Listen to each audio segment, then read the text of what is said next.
Good morning, everyone, and welcome to Ad America. Thank you.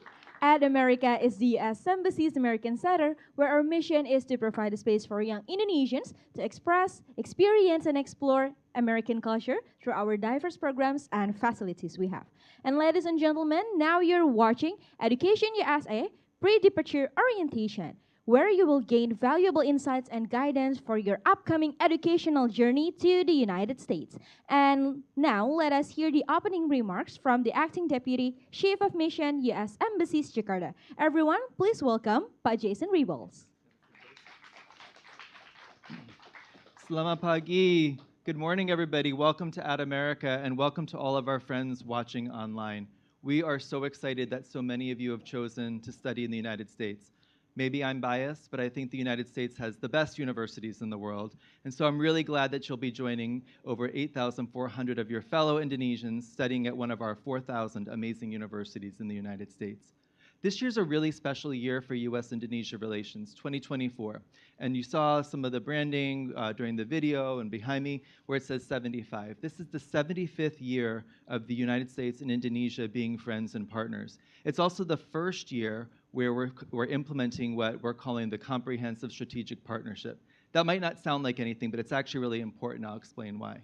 So last November, President Biden hosted President Jokowi at the White House, and they agreed to elevate our relationship to the highest relationship possible. And what they've asked us to do, they've challenged each of us, Indonesians and Americans, to work together and collaborate on every single challenge and issue that we face as citizens. So whether that's climate change or health cooperation, regional security, economic development, all the different parts of our relationship have been elevated. And it's important to all of us because it's all being done by people. And that's why I wanted to raise it today. Because as students going to the United States, you're really a part of this new comprehensive strategic partnership. I'm hoping that you're going to make connections with people at the universities where you're studying that you can keep in touch with when you come back to Indonesia. Maybe you can start new exchange programs with those universities or new joint research projects. Maybe those universities and your university can work together and create something we'd never even thought of before.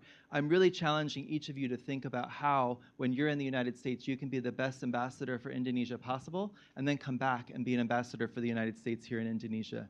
I'm really excited that all of you are here today. I really appreciate all of the alumni who are joining us to participate in today's panels, all of my friends from the embassy that are going to be talking about different issues as well, and the administrators from U.S. universities that have joined us. So I won't take any more time. I just wanted to say congratulations. We look forward to your educational journey in the United States, and please come back to Ad America and share that journey with others. Terima kasih banyak. All right. Thank you so much, Pak Jason Rebels, as the Acting Deputy Chief of Mission from U.S. Embassy Jakarta for the remarks given. And now I would like to invite all the speakers, moderators, as well the Education USA Indonesia advisors to come up to the stage as we are going to take a picture together. Please welcome to all the speakers, moderators, Education USA advisors, as well with our speakers on here, joining us via online.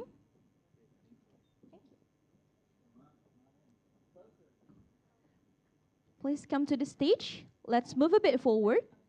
Ladies and gentlemen, please move a bit forward. Okay. Looking good. A bit closer.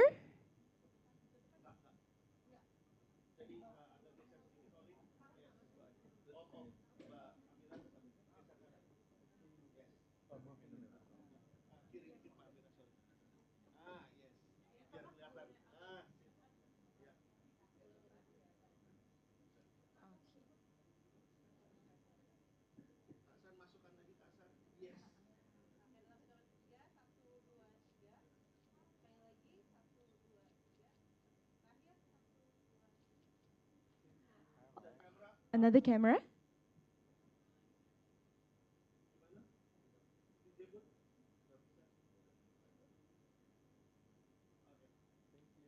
All good. Thank you, everyone. Please come back to your seat.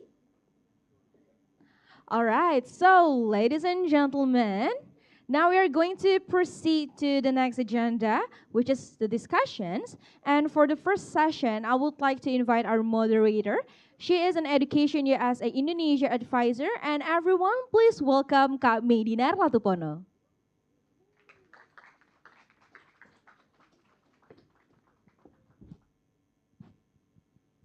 Good morning, everyone.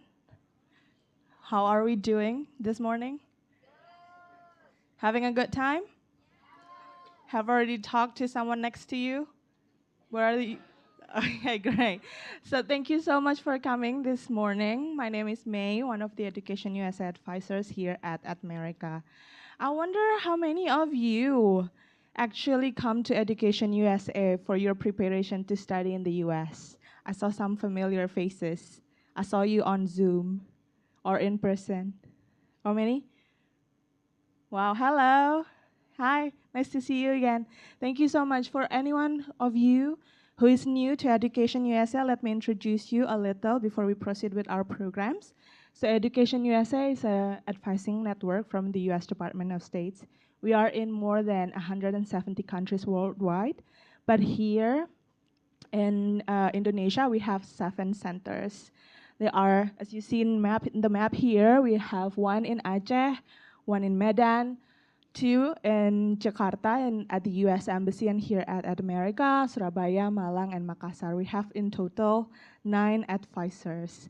So if you guys or anyone you know are planning to study in the US or thinking about studying in the US and still do not know whom to talk, please book an appointment with us. Talk to one of the advisors, and we can discuss more about your plan from the beginning, from researching your program, researching your study, about scholarship or any funding, and then we can help you prepare your documents. We can review your essay for you and resume.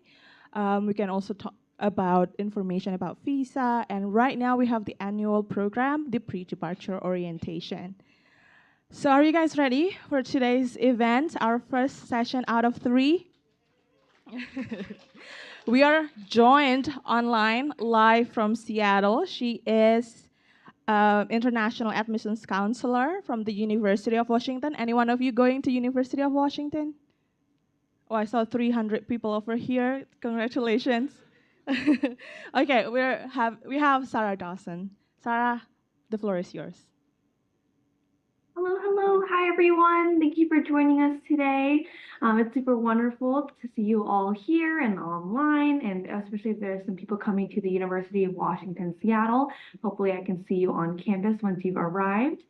For today's kind of first session, I'll be talking about, some kind of key pieces of information to consider, when you're planning your travel to the United States. We'll also be talking about the building blocks, kind of common terminology, common things that you'll come across when it comes to higher ed in the United States, as well as some tips for success. And that's kind of based on observations from working with international students over the years. And from what I've seen has really worked for students in the past, and kind of what I wish I could tell every student if I'm able to have, a one-on-one with them before they come to the United States.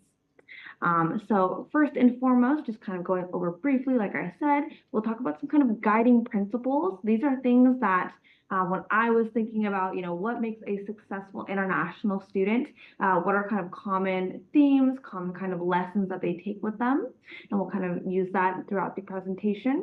And then we'll actually go into, considering how you travel to the U.S., some key questions to ask yourself, before you book your travel plans, your plane tickets, when you're packing your suitcases. Like I talk about, some of the common terminology or kind of the common building blocks of higher ed in the U.S., some kind of common behaviors, kind of common practices that you will come across. And then, like I said, those tips for success, what that looks like in action. So when it comes to like the guiding principles themselves, the top 3 that I was kind of thinking of is first to plan ahead. Usually the most successful students when it comes to, planning ahead when it comes to immigration or academics or even just, their personal life and success and development are those who plan ahead and think long term. In addition to that, use reliable resources. with the increase of use of social media and other kind of online resources, it's wonderful that there is so much information out there available to you. However, you also have to be aware that sometimes there's misinformation or there's some resources that are maybe outdated, and so it's really important that you're consulting your university, government resources like the Department of State's website or Education USA. It's really important to know and discern, what are reliable resources from maybe those that maybe you should veer away from. And in addition to that, the importance of asking questions. I know that sounds super like basic or obvious, but throughout your journey in the United States, it's important to ask questions if you're concerned, if you aren't sure about something.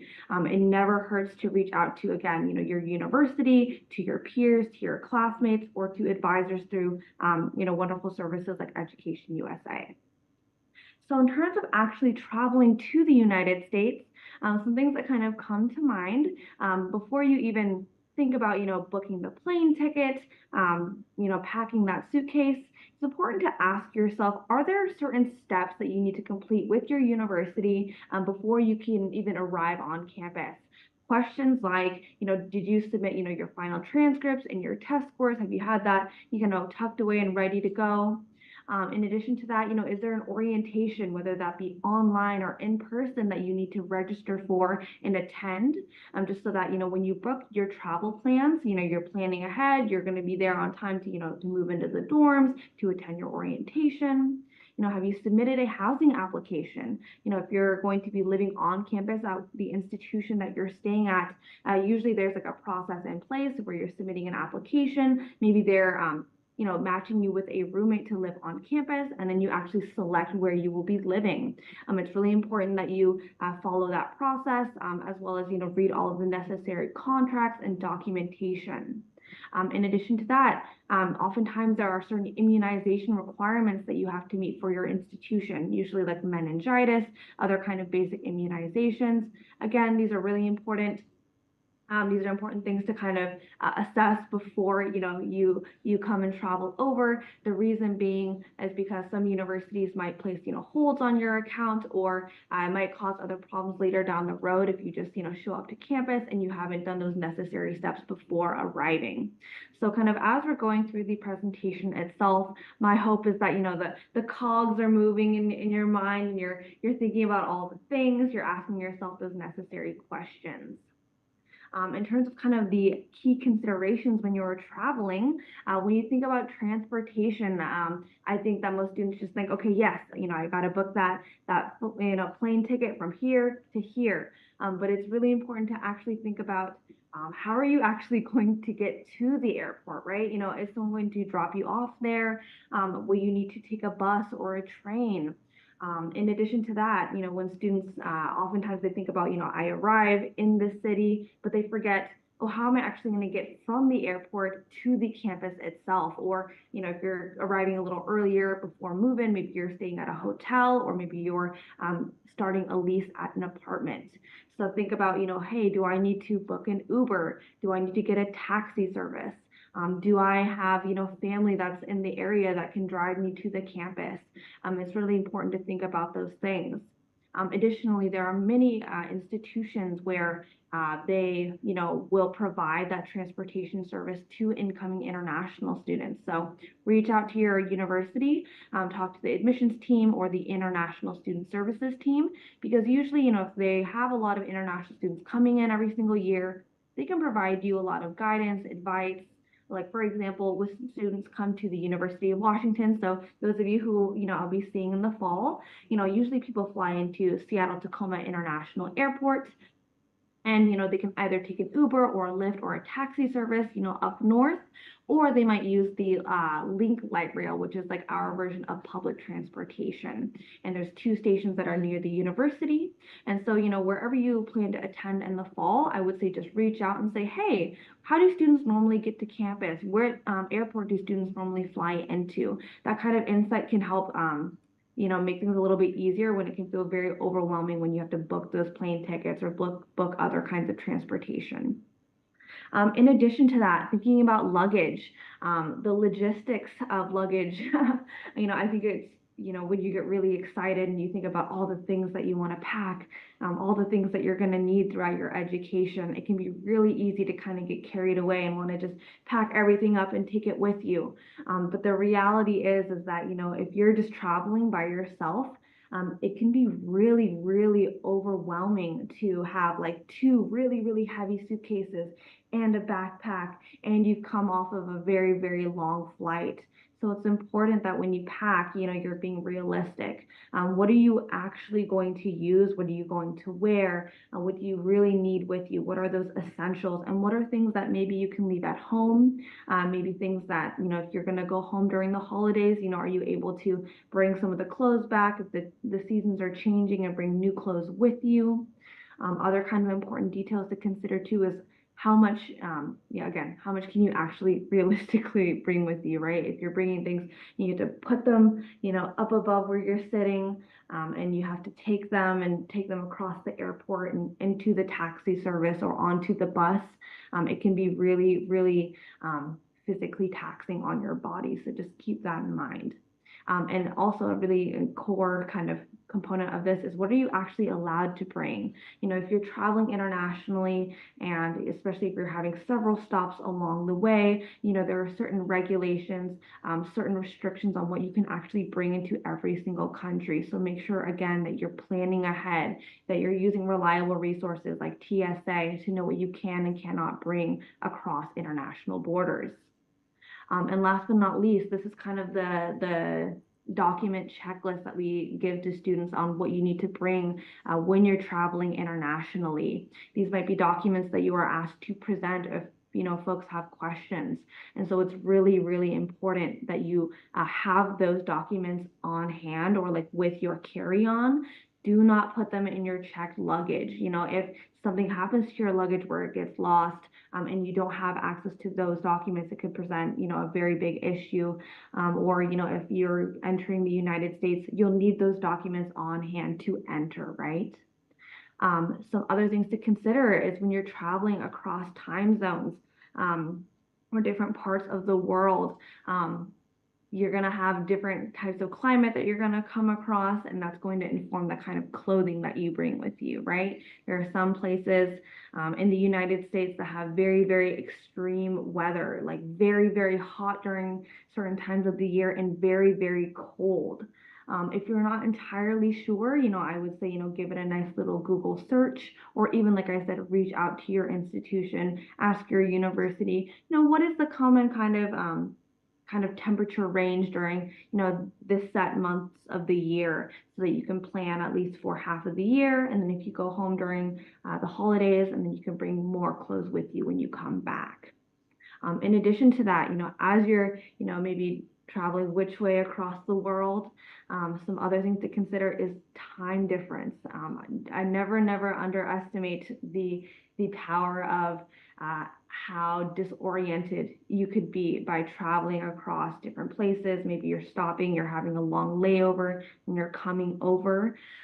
It can be really, really tiring, and that's why it's really important that you plan ahead, right? Because if you're already naturally very tired, you don't want to just like forget that maybe you checked a suitcase and then you're on your way and you forgot it along the way.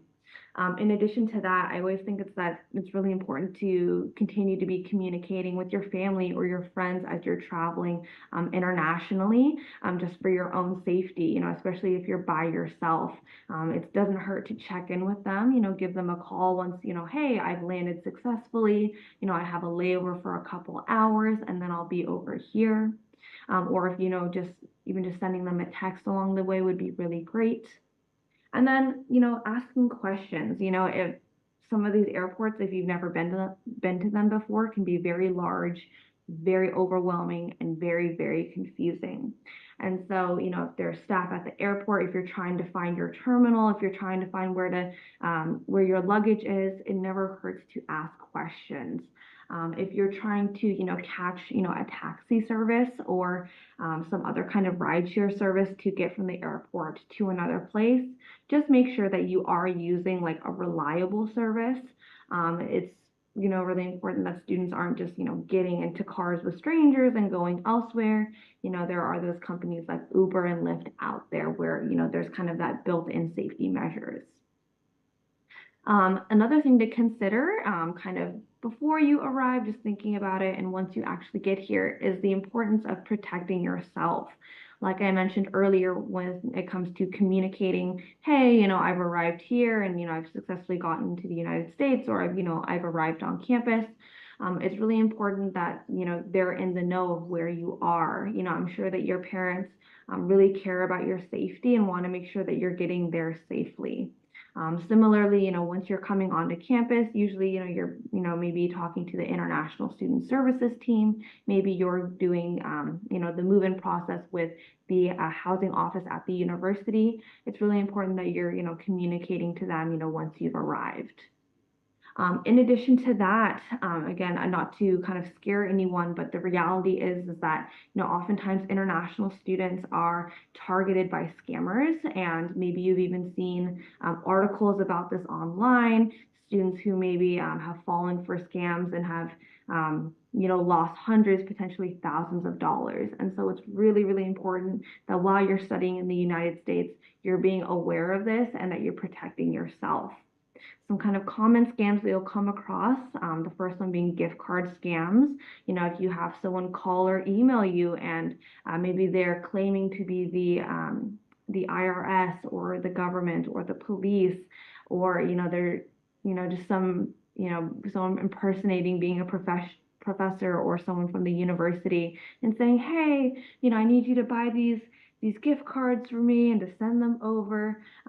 Please do not fall for those scams. If you get an email that looks very suspicious, talk to, your international student advisor, even talk to your peers, your classmates, and say, hey, have you gotten an email like this? Does this look normal to you? Is this common? In addition to that, there's phishing scams. So those are usually folks who are reaching out through emails and impersonating being someone who's trying to hire someone, right? Like, oh, I'm a professor at the university and I'm looking for someone who can do this research project. It's, $100 a week. It's fully remote. It seems very like too good to be true. Again, if it seems very suspicious, talk to an international student advisor, because these are things that we can commonly come across and very easily identify if it is not real or valid. And again, like I kind of talked about with the gift cards, some people may try to impersonate being the government or other kind of officials, usually as a way to kind of scare international students. So maybe they'll try and call you and say, hey, you're in trouble, or there's a warrant out for your arrest. You need to send us this money, or, we're going to arrest you. That is never ever how the US government is ever going to contact you if you are ever in any kind of legal trouble. Again, talk to an international student advisor. Maybe your university might even have student legal services or another kind of like legal office on campus. Again, those are great resources to reach out to and be like, hey, I got this call. I'm really worried. I'm really scared. Am I in trouble? And usually they can hear it or look at whatever you've received and kind of discern if that's real or not. Some other kind of general guidance also is just be wary of, other kind of online scams, with social media and other things being available online. It's so easy to, just give up your credit card information or give up your personal information. But, if something is kind of pressing on you to, hey, give us your information, send us this money, generally speaking, take a breather, ask for help before you just, panic and give them your information. Similarly, it's really important to just keep an eye on your finances, right? I'm not sure if if your parents will be sending you money regularly and that's how you're going to go ahead and pay for tuition or other expenses. But it's really important that you're also aware of, how much money is coming in, how much money is going out, just in case if something does happen to your bank, that you're aware of that and that you can contact them immediately. Universities, international student advisors, banks, and the police are probably your best sources if you come across anything suspicious. So moving into kind of the next step, kind of the building blocks of higher ed in the United States. Obviously, your experience is going to vary a lot depending on the institution you go to, right? Where is it located in the US? how big or small is the institution? Does it follow, a kind of traditional liberal arts kind of experience? So those kinds of things are going to inform what it's going to look like for you. When it comes to kind of the classroom settings and kind of the environment that you'll come across in the United States, I'm sure many of you will have probably seen, in movies and TV shows, maybe even photos of the campus that you'll be staying at. There's maybe traditional kind of course settings that you'll be in, maybe the traditional lecture styles where there's the tiered seating and there's maybe one presenter at the bottom with one kind of large screen or kind of board behind them. But you might also come across some non-traditional course settings. So, maybe they take trips out into local estuaries or nature, other kind of nature parks in the area, depending on where you are. Maybe you're visiting historic sites that are really important to the history of, the state or the region that you're staying in. Maybe you take trips to the museums.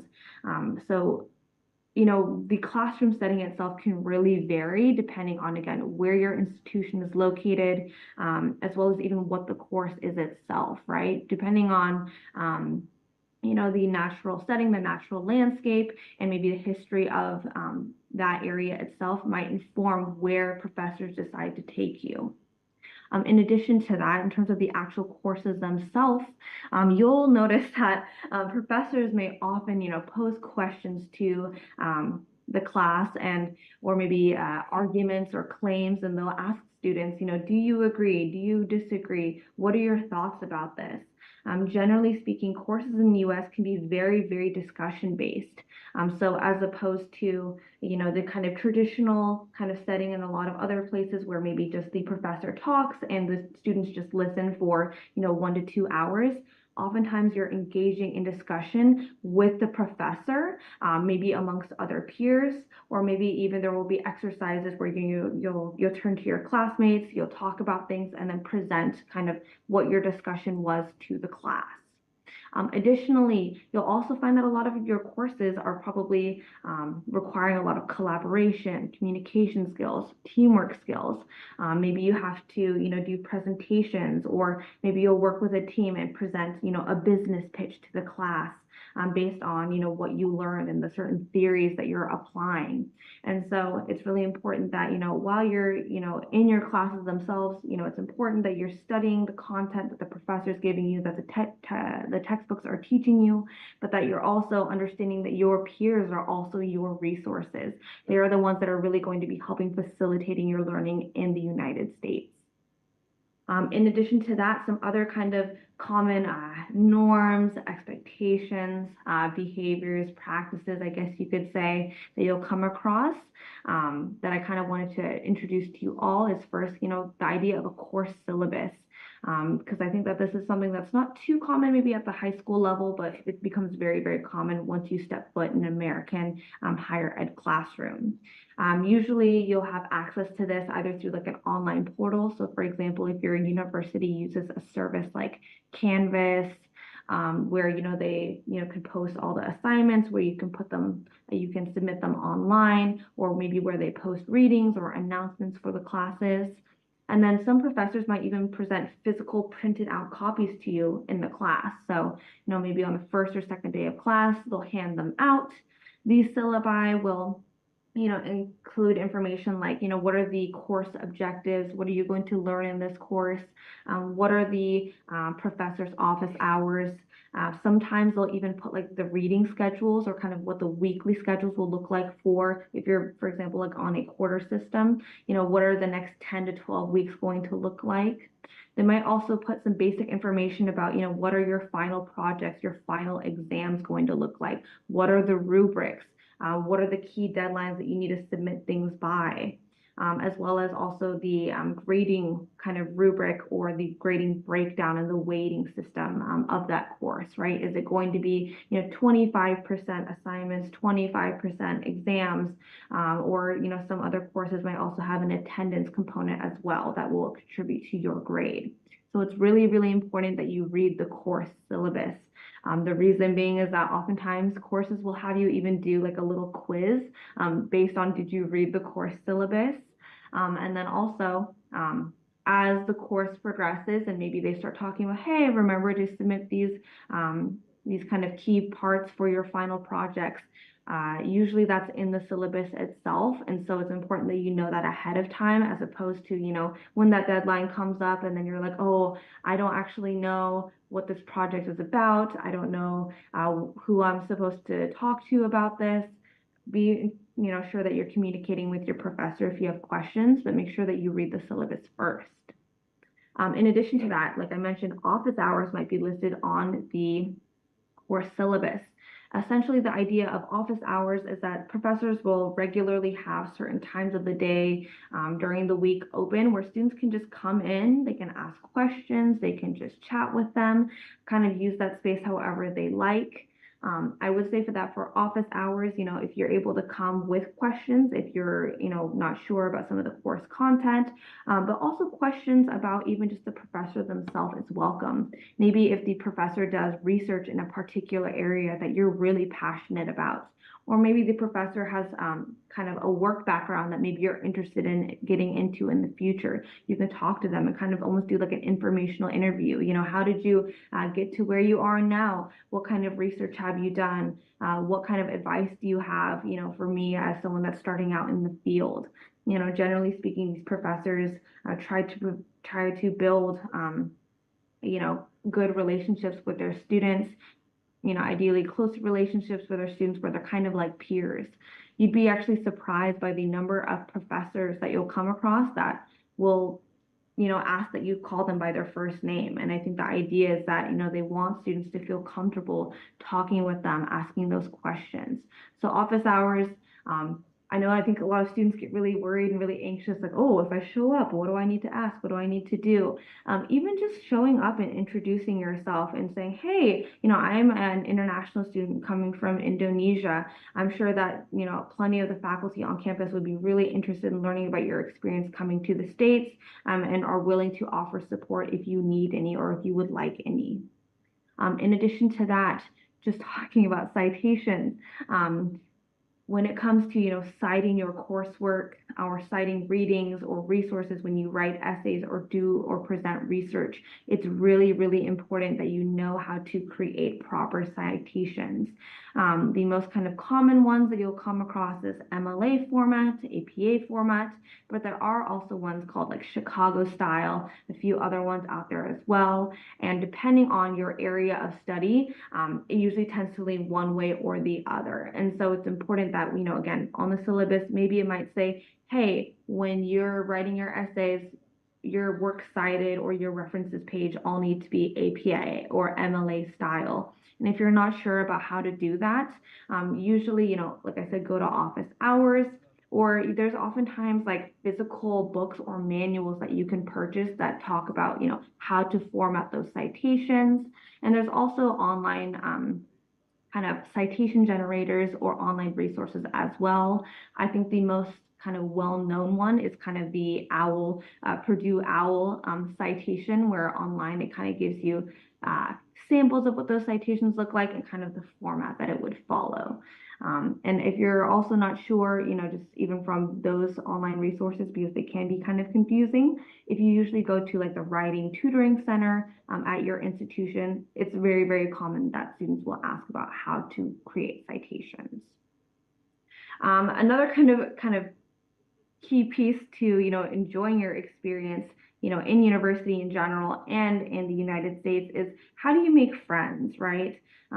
It can feel very nerve-wracking, very, maybe you have some anxiety about, oh, I'm going to be coming in. There's not too many international students from Indonesia there. I'm not too familiar with the area. How am I going to be able to make friends? These kind of opportunities hopefully will arise, in those first few weeks at the university. Usually there's a lot of social events, welcome events that are going on. And even just, those first few weeks of class are great opportunities to introduce yourself, to see familiar faces and try and build those connections. So one way that you might do that is through your roommates. Maybe if you're choosing to live on campus, maybe you're dorming with, American roommates that the university paired you with. Oftentimes they will give you their information, their contact information in advance. So, reaching out saying, hey, it's nice to meet you. My name is so and so. Hey, I'm new to this area in the United States. So, any kind of guidance, especially if that person is a local. Similarly, you'll have classmates who maybe have similar academic interests as you, or even maybe just similar personal interests. Even if you just come into class and you say, hey, is anyone sitting there? Hey, do you mind if I sit there? People are generally very, very friendly and are willing to strike up that conversation. And so I would say that, be ready to kind of introduce yourself, maybe talk about some of your experience, maybe being like, hey, I'm new to the area, or, is this your first time in this class, or have you had a class in this department before, or have you had a class with this professor before? Just anything to kind of strike up that conversation. And then who knows, maybe you'll end up sitting with them, for the rest of the quarter. In addition to that, there's other kind of student organizations and other kind of ways to meet people. Some of you might be familiar with the concept of like American, fraternities and sororities that are out there. If you watch American movies that, take place on college campuses, you oftentimes come across those. Usually they're focused around a particular philanthropy, and sometimes they even live together as well. So it's another way to find community. As well as other kind of sports and clubs. So, if there's intramural sports, maybe your school offers Division I, Division II, Division III sports. And there are also other kind of individual clubs and organizations that are focused around maybe cultural or ethnic backgrounds, or even just around, special interest groups. So, speaking from my experience in the university that I, attended and now work for, there are organizations for students of many different identities, Chinese student organization, Japanese student society, ones for really any and all identities out there. And there's also, even just fun clubs like, gaming club, anime club, you know, knitting club. There's literally like usually a club for anything and everything out there. And you could even start a club yourself. So there are wonderful opportunities to, create and build that community. In terms of kind of like the tips for success, and I'll try and get through these pretty quickly. Going back to, again, those kind of guiding principles, the students that are usually the most successful are those who are planning ahead when it comes to traveling, when it comes to, knowing, their academic deadlines. They're using reliable resources, like I mentioned, Purdue OWL. They're talking to their professors often. They're consulting their international student advisors to make sure that they have the, accurate and correct information. And of course, asking questions along the way all the time. Questions are really important. Something that I think is really important when it comes to planning ahead is that once you actually, get into the rhythm of college, you'll realize that your time is so valuable and that you're not going to have the time to do all of the things and be on top of everything all of the time. And so I would say before, you travel across the world, honestly just go on your phone, or if you like, having a physical calendar, and just start putting dates down, important dates like, when is the first day of classes? When are your exams taking place? Are there certain deadlines that you need to meet when it comes to like paying tuition or paying housing? It's really important to meet those. The reason being is because oftentimes if you miss those deadlines, there's an additional fee that you'll have to pay. So I would say just put that on your calendar ahead of time so that you don't forget it later on. In addition to that, thinking about personal travel plans in advance. Are you going to go home during the holiday season or maybe later in the year? Flight tickets can be really, really expensive if you wait too long. So it's important that you think about, hey, can I purchase these tickets in advance? That, making sure that it lines up so that it's not during your exams, and that, you're able to come back by the time classes start again is really important. Similarly, I cannot, this is so underestimated, but scheduling time to actually reconnect and talk with your family and friends, especially when it comes to different time zones, or if your friends are going to university elsewhere across the US, again, you'll be very, very busy. And so it's really important to build in and schedule in that time to maintain those connections and to make sure that you're taking care of yourself, your mental health and your emotional health. And kind of within the context of it itself, oh, I'm so sorry.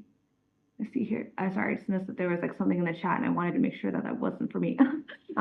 When it comes to kind of putting those principles, those practices into context, when it comes to kind of the educational side or the academic side of things, um, I would say to kind of preview your week. You know, what kind of readings are you going to have to do? What kind of assignments are going to be due, so that you can make sure you can budget your time accordingly.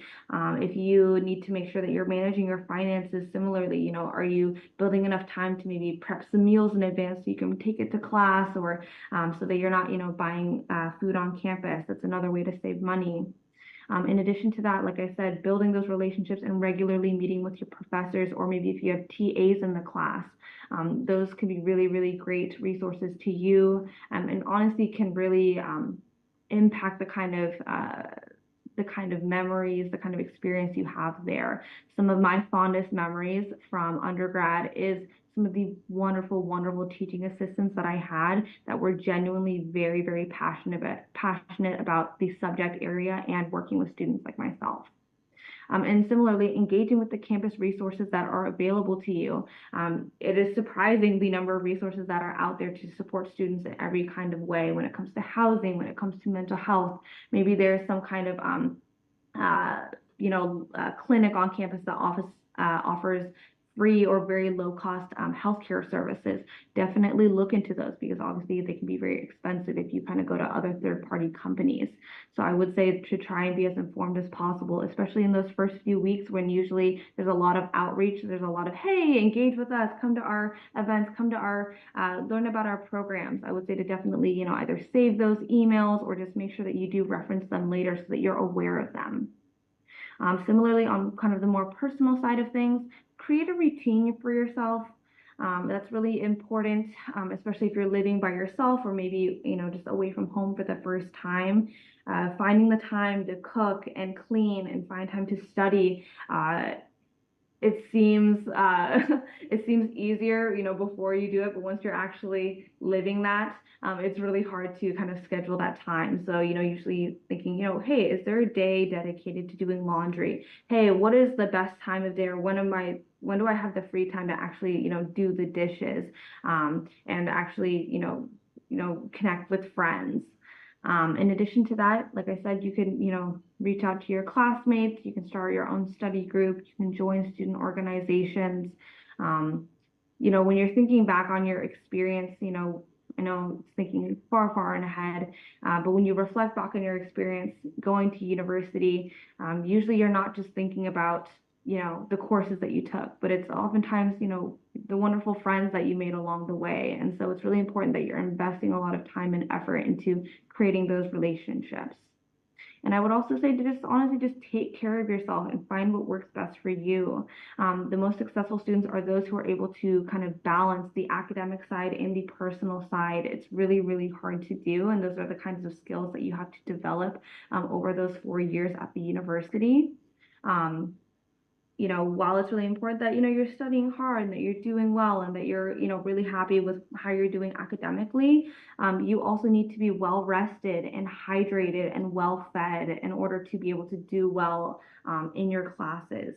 So it's really important that, you know, that you're, you know, learning and that you're, you know, doing your part, but that you're also taking care of yourself, because that's what is most important. And also, I just want to make sure that I'm leaving enough time for questions here. What kind of questions do we have? I'm happy to answer those through like the chat, or if they can be relayed through, you know, the moderator, whatever is easiest for everyone. Thank you, Sarah. That is a very amazing presentation. I saw one of many of our participants today are taking screenshots or taking pictures of your materials, because it's so amazing. Thank you so much. Maybe before we continue to the Q&A session, I want to say hi to Education USA Medan joining us online at UMSU. Hello, good morning, everyone. Hope you're having a good time. And so, yes, hello, everyone. So crowded as well there. Okay, so maybe our participants here have any questions. I saw one questions over here. Please stand up and state your name.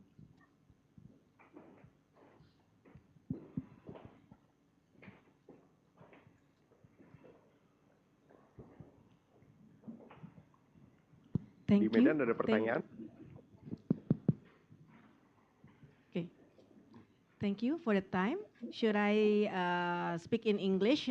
Of course. Okay. Okay. I have two questions here. Yeah.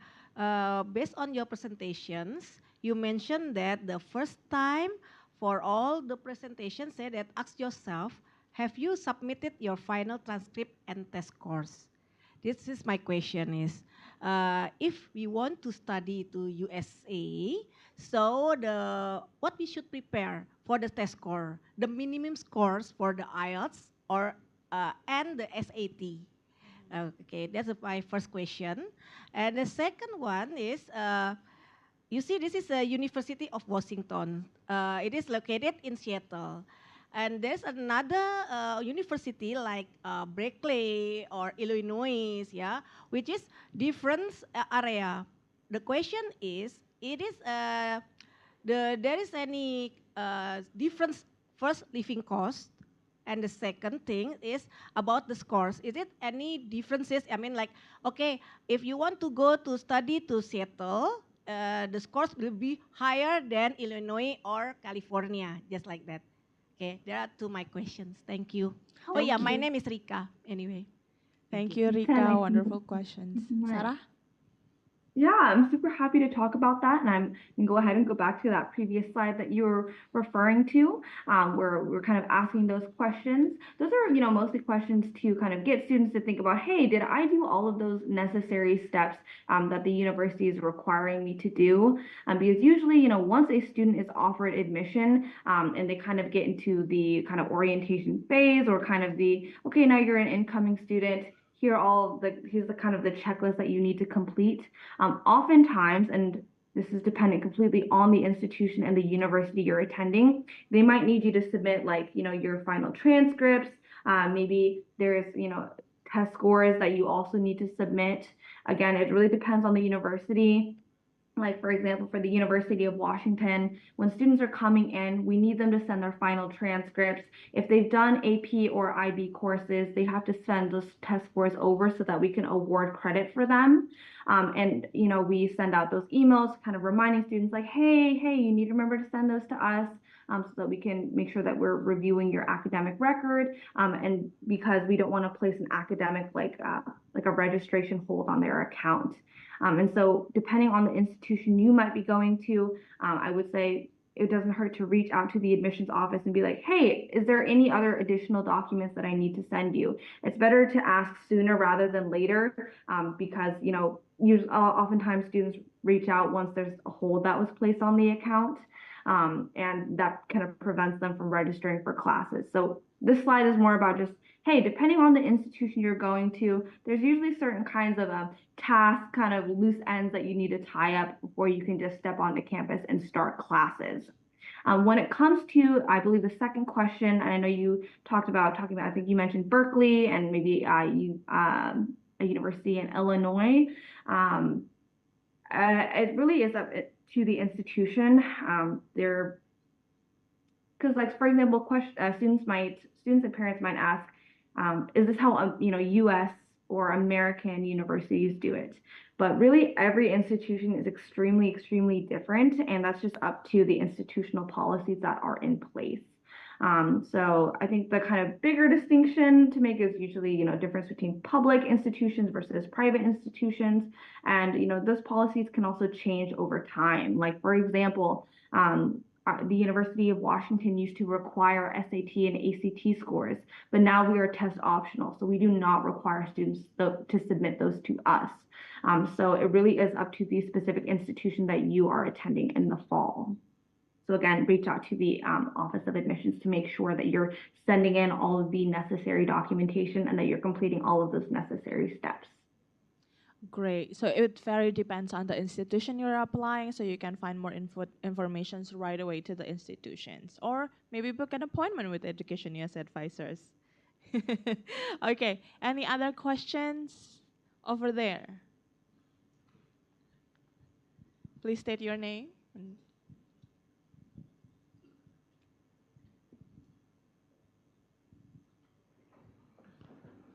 Hi. Please grab the snack. Thank you for this opportunity. Actually, I have like two questions here. The first question is about the culture. We are Indonesian, actually. We are international student there. So it's really hard for us. There's like some difference, especially for the cultures. So how we can actually be able to adapt with that?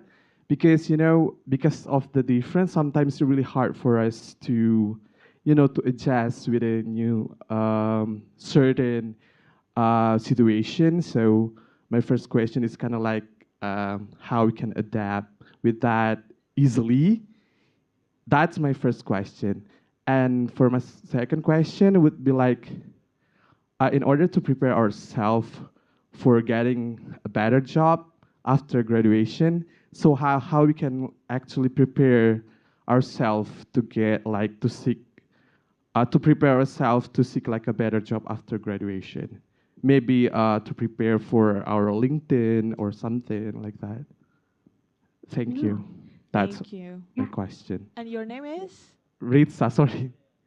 Ritsa. Lisa. Ritsa. Okay, thank you Okay, so much. thank Those you. are wonderful questions. We got that questions a lot as well. So yeah, Sarah, Yeah. how was it? Yeah. That first question that you asked is so important. And I think, first of all, like, I think you guys should be really proud of yourself that you're challenging yourself and putting yourself in this new environment that's completely, culturally, linguistically different. And that it's going to be an environment that challenges you to grow and to adapt. I think that, when you're faced with, those cultural differences, I think it's really important to give yourself patience and give yourself grace. There's going to be potentially mistakes along the way. Maybe you said something or did something that you think back on. You're like, oh, why did I do that? That was so silly. But be very forgiving to yourself, and I would also say maybe be forgiving to the peers as well. Depending on the institution that you're going to, you might come in contact with students who have never met an international student before and maybe have always lived in a bubble where they haven't really interacted with people from other cultures and other people with different language backgrounds. And so I would say to inspire that curiosity, be curious and, asking questions to other, maybe American students and, engage in those kinds of cross-cultural dialogues. And you'll usually find that they usually have questions for you. In terms of like maybe emotional support, because, it can be hard going through those things, your international student advisor, or if you have some kind of center on campus that focuses on like mental health support or other kind of healthcare services, it's really wonderful to engage in those because they usually have confidential advocates. Confidential advocates are usually certain figures at the university who you can speak to and know that your privacy is protected. Where, if you're just like frustrated about something, you can air that to them and tell them, I'm having a really hard time doing this thing. Similarly, or if you've maybe if you're living on campus with an American student and you're coming across a lot of cultural differences, communication style differences, talk to your RA or like your residential advisor. Usually they can provide some guidance and some support there. So I would say like all of those things all together, I think would help you kind of navigate those situations. Be curious, be kind. I'm sure that if you're very sensitive and very open to others, ideally those people reciprocate that behavior to you.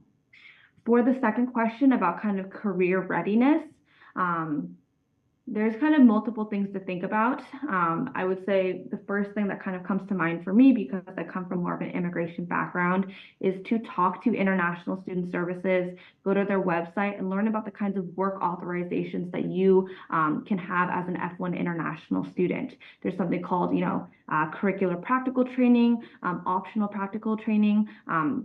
And so, being informed about, the kinds of regulations that you will follow, on your visa. In addition to that, there's usually some kind of career internship center at your university. These are usually advisors who can like look over resumes for you. They can do practice interviews with you. So you can kind of get used to having like maybe American style interviews. I would also say use them as resources or online resources to learn about how to write kind of American style resumes and cover letters, and kind of learn about certain practices like, shaking hands, making eye contact, learning about the kinds of questions that you'll come across that are very common in kind of basic interviews. When it comes to finding specific job opportunities, sometimes there's career fairs or internship fairs that you can attend on campus. There's also, online, usually like things like Handshake, which is like an online portal where you can find, jobs on campus, for example. So there's also like online tools. And then I would say, aside from those events or those online portals, university is also kind of an opportunity to network, right? You would be really, really surprised the kind of friendships and connections that you make, and then they say, "Oh, hey, my friend's hiring. Oh, yeah, my friend who works at this company said that there's an opening for this." And so another great reason why you should kind of keep those lines of communication open with professors, teaching assistants, and with classmates who are maybe similar academic career interests, because they might know about opportunities that you could apply for.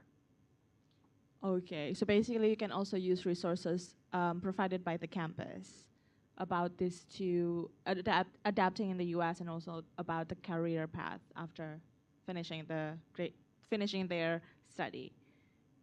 Okay, one last question. Anyone from that side probably? If not, maybe one last question comes from me.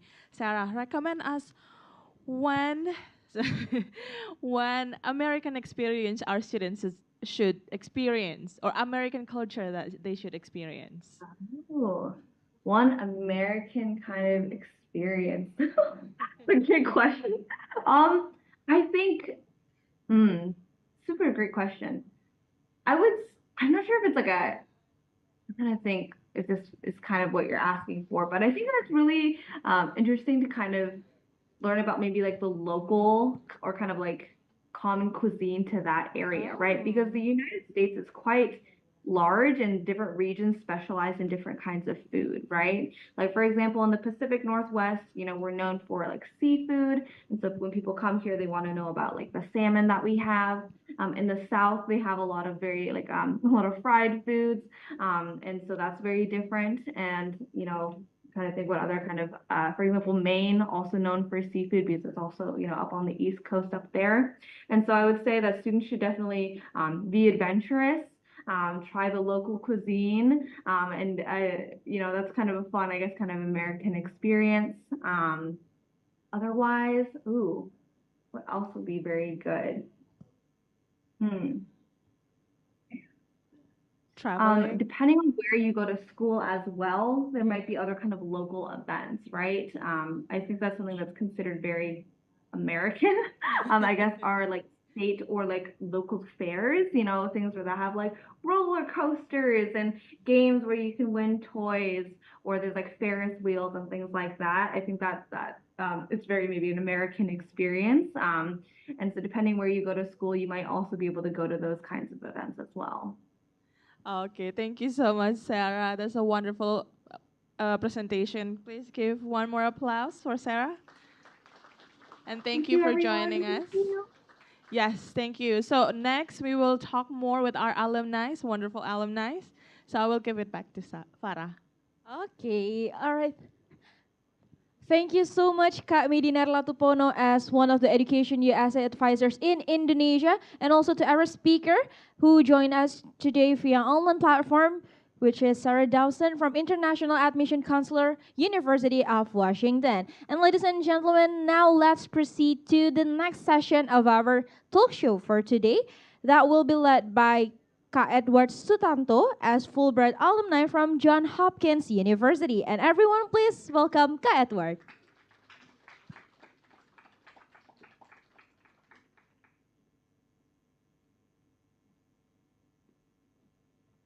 A really special guest today. We have Ibu Chris. Hi, everyone. So I'll be moderating the next 45-minute session on adapting and finding your way in United States. We have two great speakers with our on this session. The first is Okay, I need to make sure I get their CV correctly. The first one is Mr. Saldi Yusuf. He holds a Master of Science in Nursing Informatics in University of Utah 2021. He went to US using the LPDP scholarship, and he currently works at a digital health and nursing informatics expert. The second great speaker that we'll have is Mr. Gema Otheliansyah, and he'll be attending here online, as you can see. So Mr. Gema is a current Fulbright awardee studying for a graduate degree in public administration at the University of Delaware, and he earned his diploma in accounting and Polytechnic Goan and Negara. Okay. So before we open for discussions and a Q&A session, I do want to give the floor to both speakers to properly further introduce themselves and have some early thoughts in terms of this topic, adapting and finding your way in United States, probably like in the next 5 to 10 minutes. So Mr. Saldi, the floor is yours. Check. Okay. Hi, everyone. I hope everyone is doing well today. So first, I would like to congratulate all of you who are already accepted to the U.S. institution. Applause for all of you. And also for those who are in preparing the academic journey or preparing even the application to the U.S. institution. So I think 5 years ago, I was here at America, participating in the same event, and currently I'm here as a speaker, and I would like to hats off to Mas Iqbal, Education SA, for helping me throughout the process of applying to the U.S. institution. So I think I would like to start like 3 or 5 minutes. I will divide into 3 main parts. First, study. Second, social. Third is personal. If you have already watched one video from Harvard student, they said if you want to study abroad, there are 3 triangles that you will need to balance. 3S. First, study. Second, social. 3, sleep. And some people can only balance between 2, whether it's sleep and study, sleep and social, or social or sleep. And they forgot about the study. So this is something that I would like to remind you. What's your intention? What's your reasons? What's your purpose going to the U.S. institution? Because one hint, maybe this is biased, like Pak Jason mentioned, but I believe studying in the U.S. and you are later on being graduate of U.S. institution, it's like a currency. It's different from other countries, I believe, because I experienced myself like if you are graduated from U.S. university or from the state, it's another level of institution because it's really challenging to get into that university, and also if you pay yourself, it's very expensive and so on. Yeah. So first, study. I believe Sarah already covered some of the information, like very important information. Just want to complement some of that. For example, studying in the US is a very project-based. I asked to all of the US alumni or students, it's like the same thing. Every institution has the same approach, which is the project-based. So make sure that you prepare with the new systems, which is the project-based approach of your education. Second, maybe for those who are going to master degree, please be close with your supervisor. I experienced myself like my supervisor said, "Hey, Saldi, don't focus a lot with the research. You are in a master degree. The point is you need to equip yourself with the skills." And later on, when I get back to Indonesia said, "Oh, this is the time for digital health." And my supervisor already said that. So please make sure that you connect closely with your supervisor. Second, social. I believe social life. Sarah already covers some of that, and maybe Mas Gema later on. Please mention about social.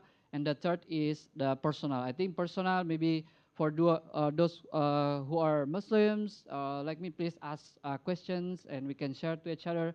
And also Permias, because I was the president of Permias Utah back then, so I can share many things. Even because I have many members in that Permias, and I have many undergraduate students at the time, and even they call me Coco because I try to be more close with them, try to attach to each other and support each other. Yeah, yeah. I think that's all for the opening. I think we can go deeper with the question and answer session. Thank you for the insight, Mr. Saldi. I'll open the floors to you too, Mr. Gema. Provide some intro and some early thoughts in terms of adapting and finding your way in the United States. Okay, thank you so much, Mr. Edward, and also thank you. Good morning, everyone.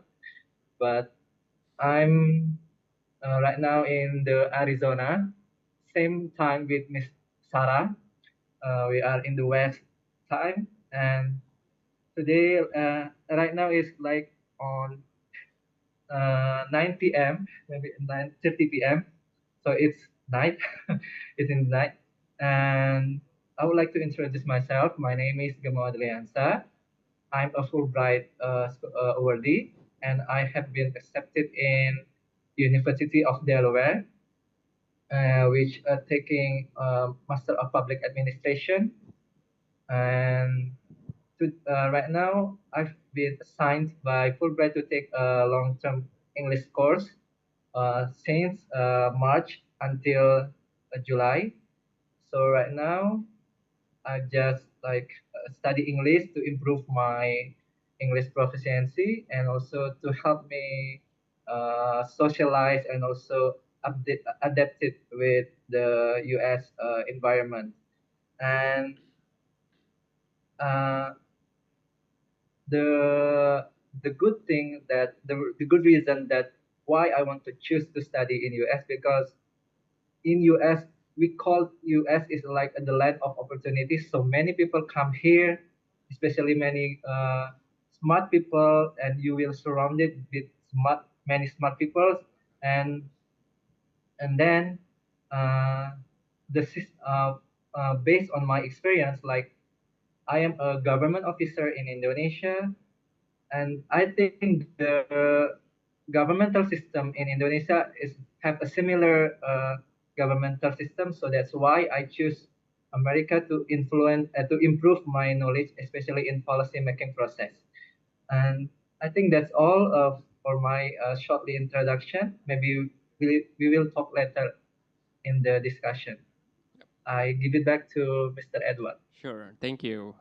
So first question to start off our discussion, can you share a specific challenges that you face in United States in terms of adapting to the life there, and how do you overcome it? Both Mr. Yeah. Saldi and Mr. Gema, you can answer this. Maybe I can talk first because I have been married, so I have a family, and I have two daughters. And the biggest challenge that I face right now is I live far away from my family, especially my two daughters. So that's why a big challenge is for me. And but we can like use video call to like to connect or communicate with each other. So I think the barrier or the boundaries can be solved. And I think the next challenging thing that I face, especially right now in Arizona, you know that this is I think the hottest place in US, maybe the hottest place is America, because in the summer it can be like more than 110 degrees of Fahrenheit, so it's very hot. And if you have to choose Arizona as your upcoming university, you will like face like very hot temperature, something like that. But fortunately, I will go to the University of Delaware, which is like from the state. So I think it will be milder or will be not very hot like in Arizona. Okay. I think that's my answer. Okay. Mr. Sali? All right. I just want to add more a little bit. So first, homesickness, yes, of course. I don't want to explain more about that. Second, of course, food. For me personally, food, because I don't know, just my taste is very Indonesian, very Indonesian, and but thank God there's some Asian market, even in Walmart. There's Asian food corners, so you don't have to worry about that. But personally, my weight decreased a lot during my study in the U.S. because I just feel like I need to eat more Indonesian food. But I don't know, in Salt Lake City, not many restaurants, Indonesian restaurants. So I need to cook by myself. But it's okay. You have Asian markets anywhere. Yeah. Thank you. So in terms of the challenges you guys mentioned about temperature, like the weather, obviously for Arizona it's hot, but if you're going up north, Boston is also very cold. So make sure you guys pack some proper attire. Also, as Mr. Sari mentioned, in terms of food, there's a lot of Asian market to place in cities. So that's something that we can always go to find more, Asians, Indomie, sambal, and other stuff too. So the second question that I wanted to ask you in terms of, as you guys also talk about homesickness, is on just a general culture. What do you think is the biggest difference between the Indonesian culture and the U.S. culture? And sort of how do you then overcome these differences? Mr. Sari, you want to go first? Well, I think the biggest difference in terms of culture is American people or like study abroad is more direct. People are more direct, telling you something. For example, if you have uh, something in your body, or they just want to admire you, like, oh, I like your shoes, I like your style today, I like the color. But Indonesian people like, yeah, more and indirect. So I think that becomes. But when I get back to Indonesia, I feel like those direct approach of telling people, I think it's very a benefit in my side, because I can show my ideas, I can show my interests without any hesitation. So that part developed my personal culture as well. I think that's all. Mr. Gema, do you want to add further?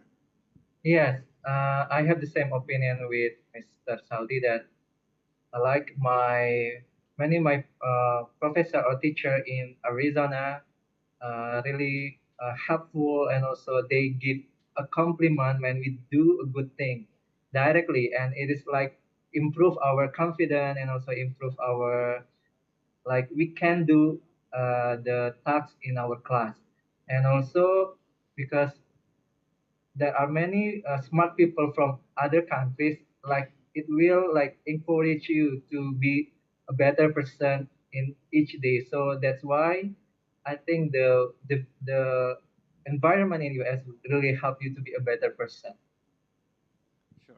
Thank you. Thank you. So as Mas Arji and Mas Gema mentioned, it is quite different in terms of the directness in US. You'll pass on the street and then some stranger will like, oh, I really like your dress. I really like your shirt.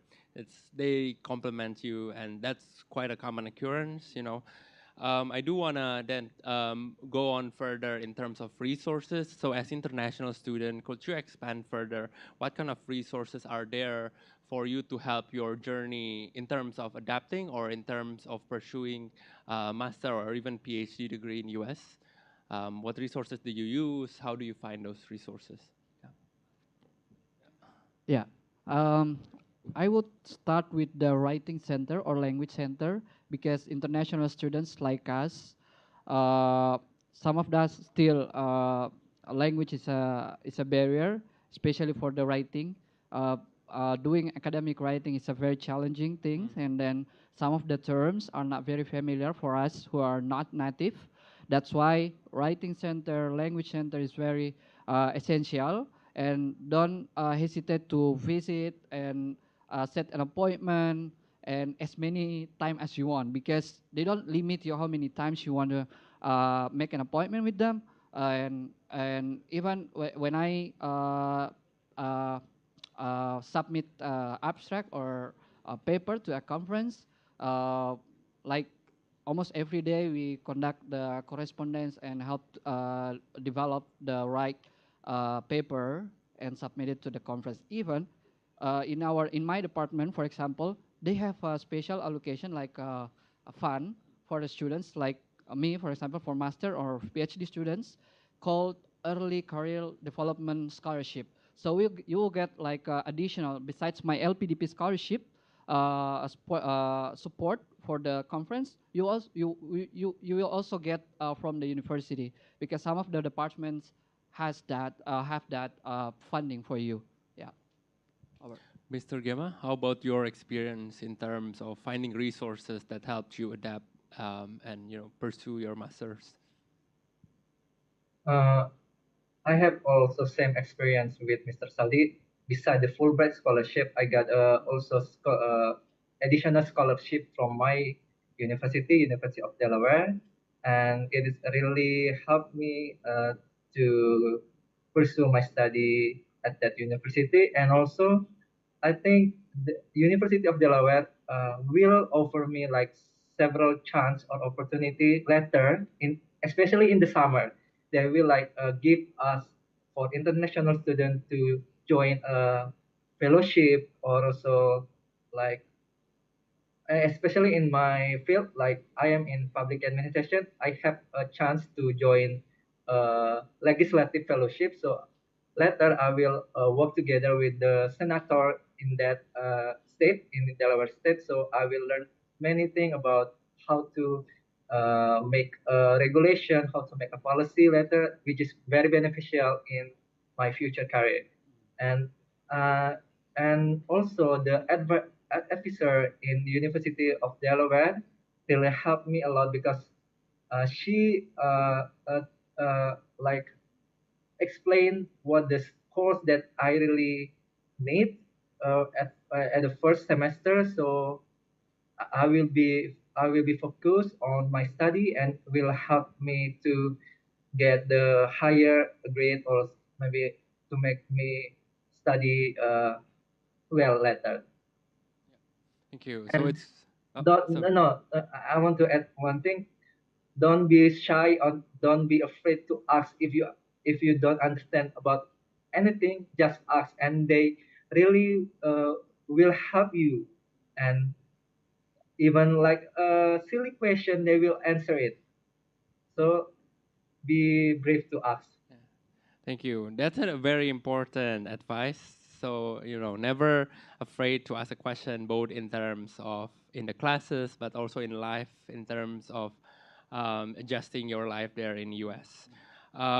As Mr. Sadi and Mr. Gema also pointed out, there's a lot of resources in US that you can access, both in terms of more like financial stuff. If you, for during the summer term, have a specific conferences, there are usually travel grants because most of US universities are quite well resources, so they are able to pay you or subsidize you.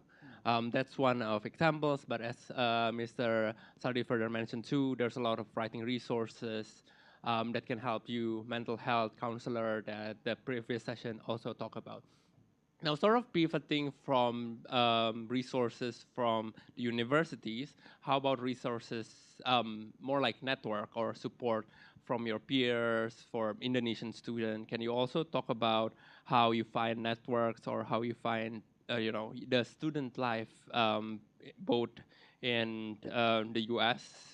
Internally within the campus and outside of the campus too? Mr. Sali and Mr. Gema, do you want to go first, Mr. Gema? Uh, Actually, I am the only master student in University of Delaware from Indonesia. So like it's quite the challenge for me because you don't have any Indonesian people that will help you at the first time you come. But fortunately, because Delaware near Philadelphia, so it's near the University of Pennsylvania and also Penn State University. I communicate with the Permias, Pennsylvania, and yeah, they will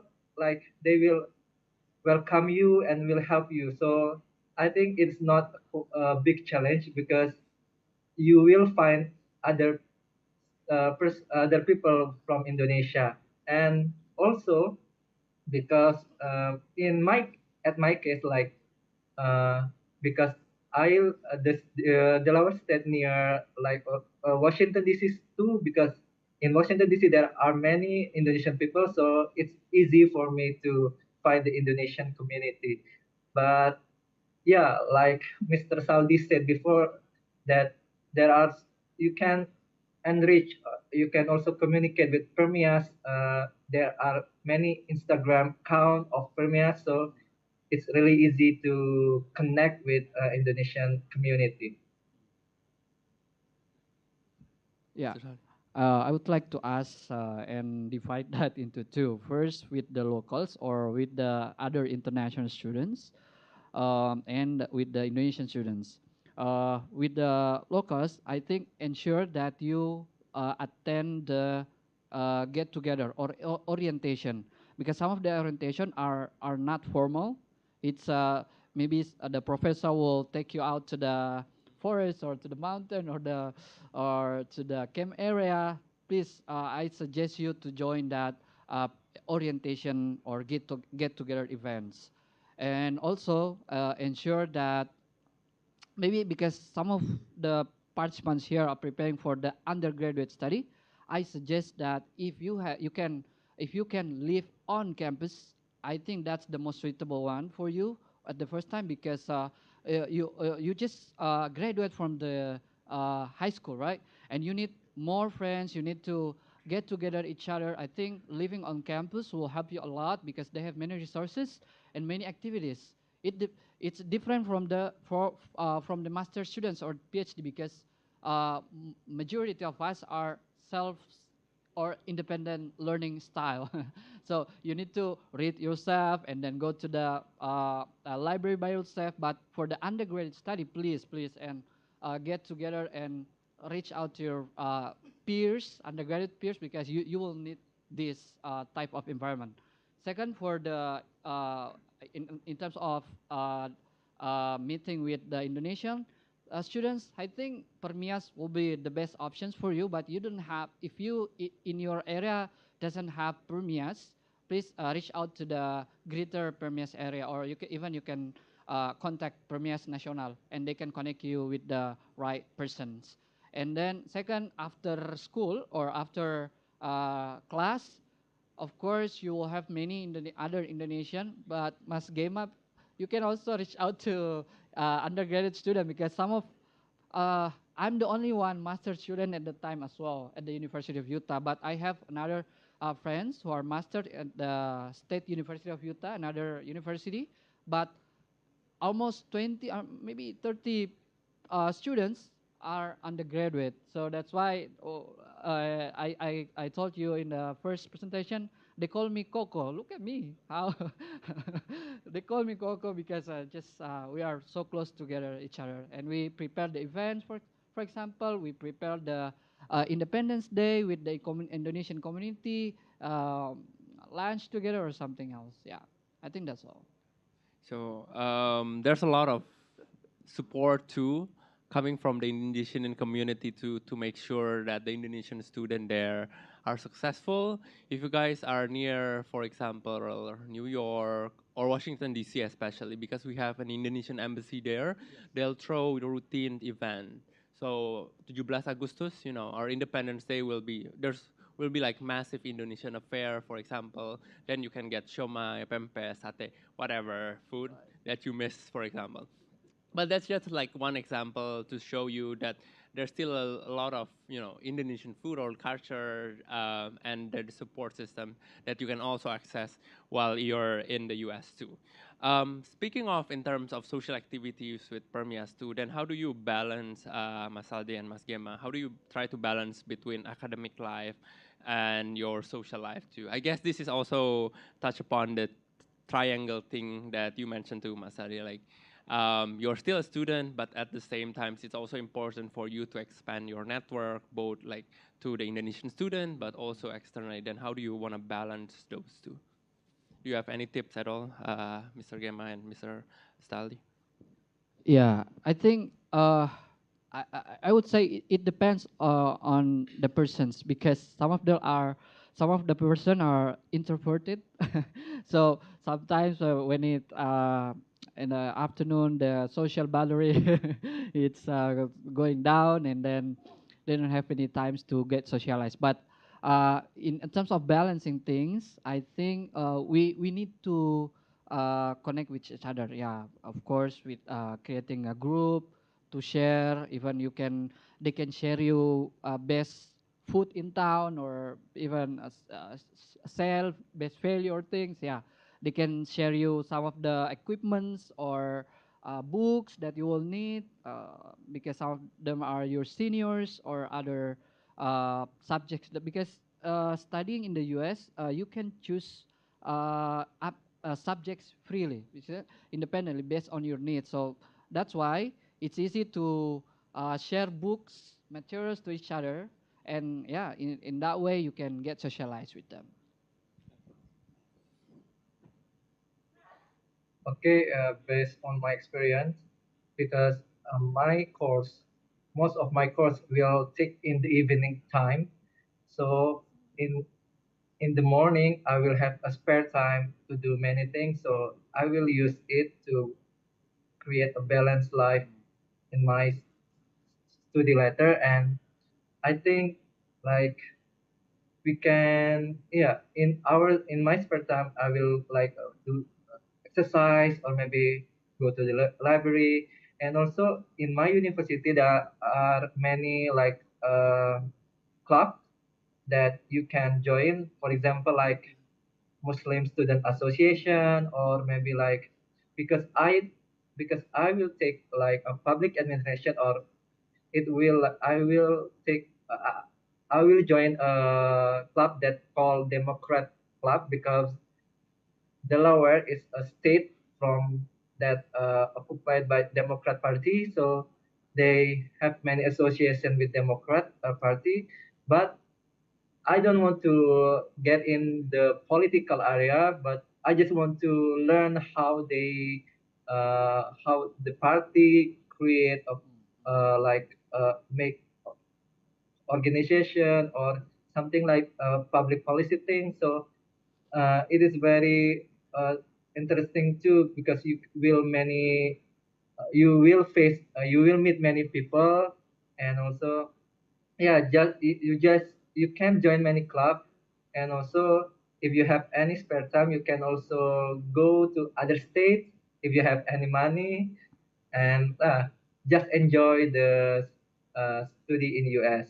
And for example, in Arizona, I I have come to uh, several places in Phoenix and Phoenix County, and also like many other places. And I think it's good. Okay, thank you for the tips. So two last questions, and this talks about academic life.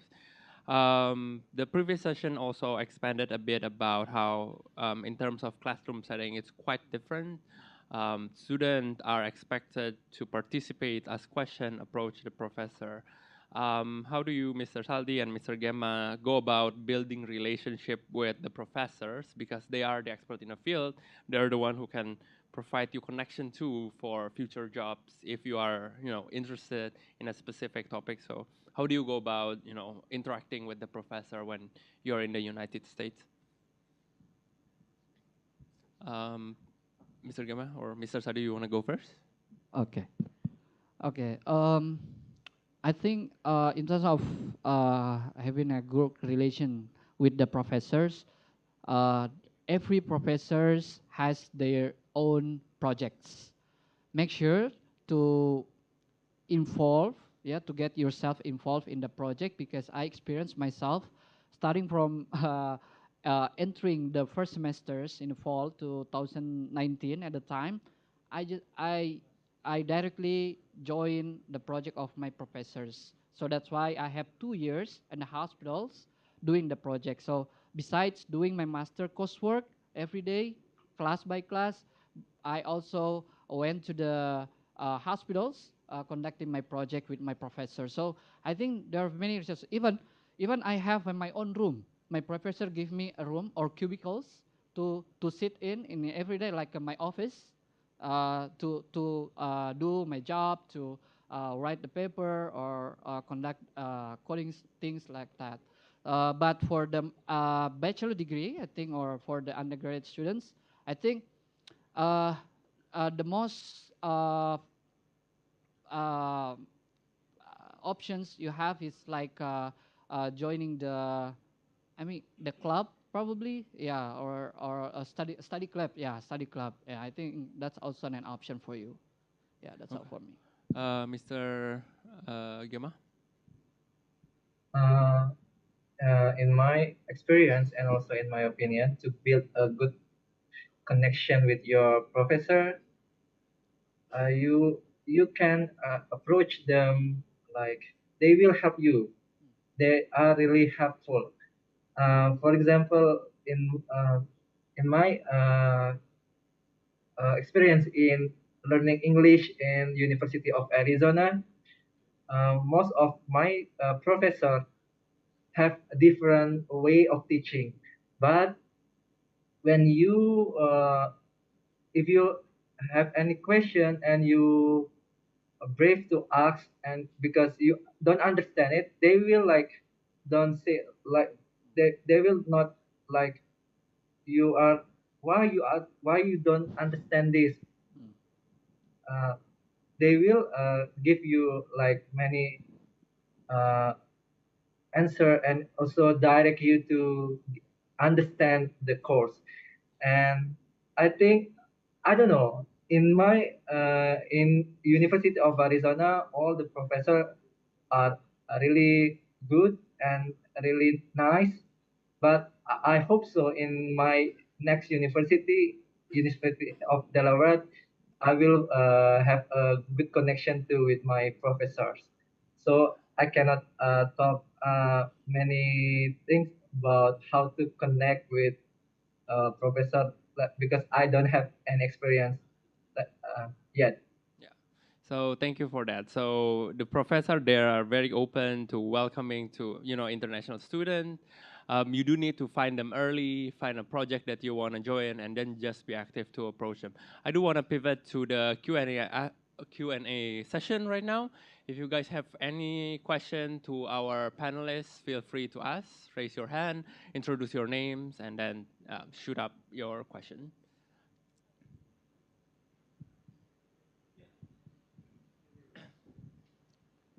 Thank you for the explanation and presentation. My name is Muhammad Alim. I'm going to study in University of California, San Diego, pursuing my master degree. I want you to elaborate more about how to build the networking and relationship with professors.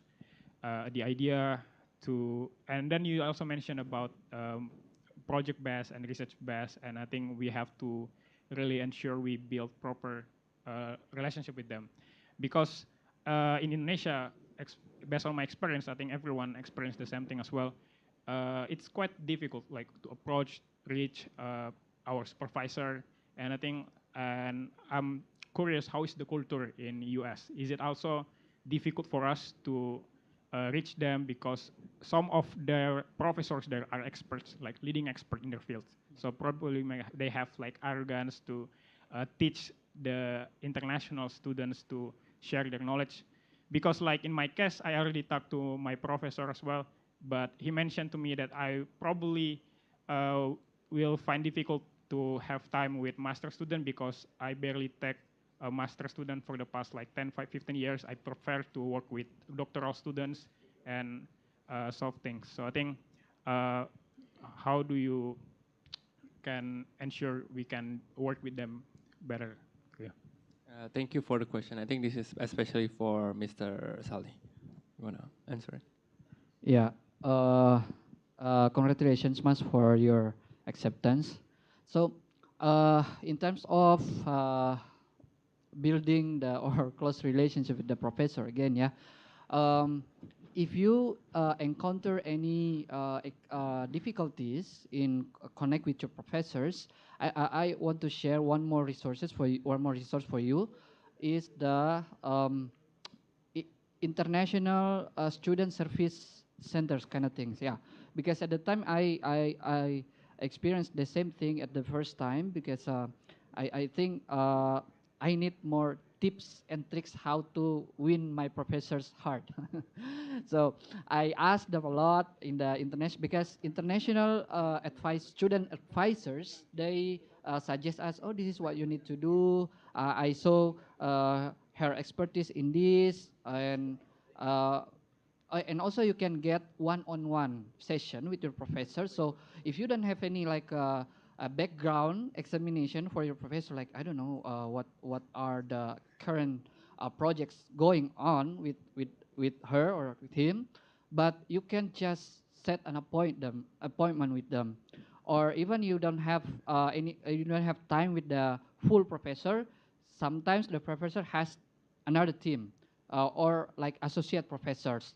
Please take that as advantage for having making an appointment with them one-on-one session. What you need, telling what are your interests, what are and ensure that you have the foundation or you have the paper, for example, like two pages outlines of what your interest before meeting them. So don't go meet with them empty. All right, you need to prepare something before discuss with them. I think that's tips for you. Yeah. Thank you. If I cannot add on that, so I think like generally the majority of professors in US are very welcoming to international students. They wouldn't scare you away or yeah. But for those professor who's really busy, even those, I think they will do is that then they will refer to other, as Mr. Sarili said, to other associate professor or their other colleagues that are still working in that topic that are less busy than them. That's another resources that you can use too. Yeah. I'm open for another questions. We still have around 10 minutes for the Q&A session. Yep. Don't forget to state your name and then ask your questions. Okay, hi. My name is Emilia. I am one of the mother of the ISMA awardee student for University of Pennsylvania. My question is, based on your experience, do you feel that it is beneficial? Like this ISMA awardee, we can say it like exchange student for one semester. When they would like to pursue to their master degree, pursuing also scholarship, do you think that it is beneficial that now in their bachelor's degree process and they get this scholarship? So what beneficial do you think that they will get through this experience in order to pursue the next level of education for getting also scholarship like Fulbright or LPDP and so many other scholarship based on your personal experience? Thank you very much. Thank you for the question. Mr. Gema, do you want to answer for this one first? In my opinion, I think it is very beneficial, Ibu, because it will enrich the curriculum vitae of your son or your daughter, and because also like my scholarship Fulbright, they search like awardee that has many many achievement and also many like the that the achievement itself can make him or her different with another awardee, so that if the your son or your daughter accepted to be an ISMA awardee, it will like enrich the curriculum vitae of your son or your daughter, and it will be beneficial. Yeah, thank you for that, Mr. Gema. I think in addition to that, there will be less culture shock too if they already spent 6 months there in US. So next time they are doing their master in US, the process to get the adaptation will be much faster for him or her too, for the son. So I agree. I think it's going to be very beneficial too. Any other questions? Yeah, go ahead. We have around 6 minutes, so 2 or 3 more questions. Thank you for the opportunity. I'm Sarah, and I'm currently looking for opportunities for PhD because I have just finished my master, and it was also master by research. So I have a kind of like research experience. But when I'm trying to find a professor in the U.S., I was a little bit confused about how to effectively find a professor that have research grants or yeah, something like that. Is there any like tips and trick for looking for new advisor for us that has research grant, especially because I think I'm going to mm, continue my study with research grant uh, funding. Yeah, is there any recommendations or tips for that? Thank you. Yeah, thank you for the question. Mr. Saldi or Mr. Gema, do you have any response to this? Yeah, okay. Please, Mas Gema later on at. Mbak Sarah, tips and trick to find a professor who has funding or projects. Last time I did my own research, creating a matrix, name of the professors, what projects are going on, and then how long the projects will be. Is it suitable with my time during my time in the US? So I try to rank the professors that I want to work with. That's the first thing. Second, university always have directories, faculty directories, when you can find anything about that professors. And third, besides the directories, you can search by your own. Open the PubMed or open the Google Scholars or Scopus, find the professors, see the research. You can see the pattern of the research. If the research, for example, this thing working on primary care and then going deeper to specific diseases, if it's related to health, the more deeper, the deeper the research is, the more chance of the professor has have funding about that. Last thing is about the full professor. If it's full professors, I believe they will get many funding. But if it's still under associate professor or assistant professor, I think it's still limited, and they need to help you find out the other professors. Yeah. Mr. Gema, do you want to add anything further? Actually, I don't have any experience in PhD degree, so but I have friends that also have graduated from University of Arizona. They are, she got a grant from the university to continue her study in University of Arizona, and he also worked as the research assistant in this university. So I think that are many opportunity of grant that Mbak Sarah can find if you look look forward on the website, or also you can like you can ask the student that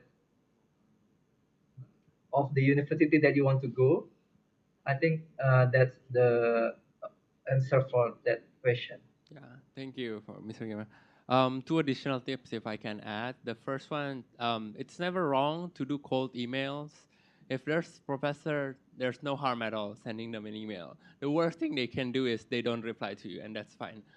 The second one, there's also perhaps a scheme of getting the research funding here from Indonesia, and that's something that then you can sell toward the professor overseas. So it's not necessarily the research grant coming from the professor in US, but you already have a research grant. You're just finding the supervisor over there. So that's a possibility to do, Mbak Sarah. Yeah, so yeah, good luck with your PhD search. We have around 130 minutes left. So one last question for this session. Is there any? Okay. Yeah, there is? Oh, okay. Go ahead.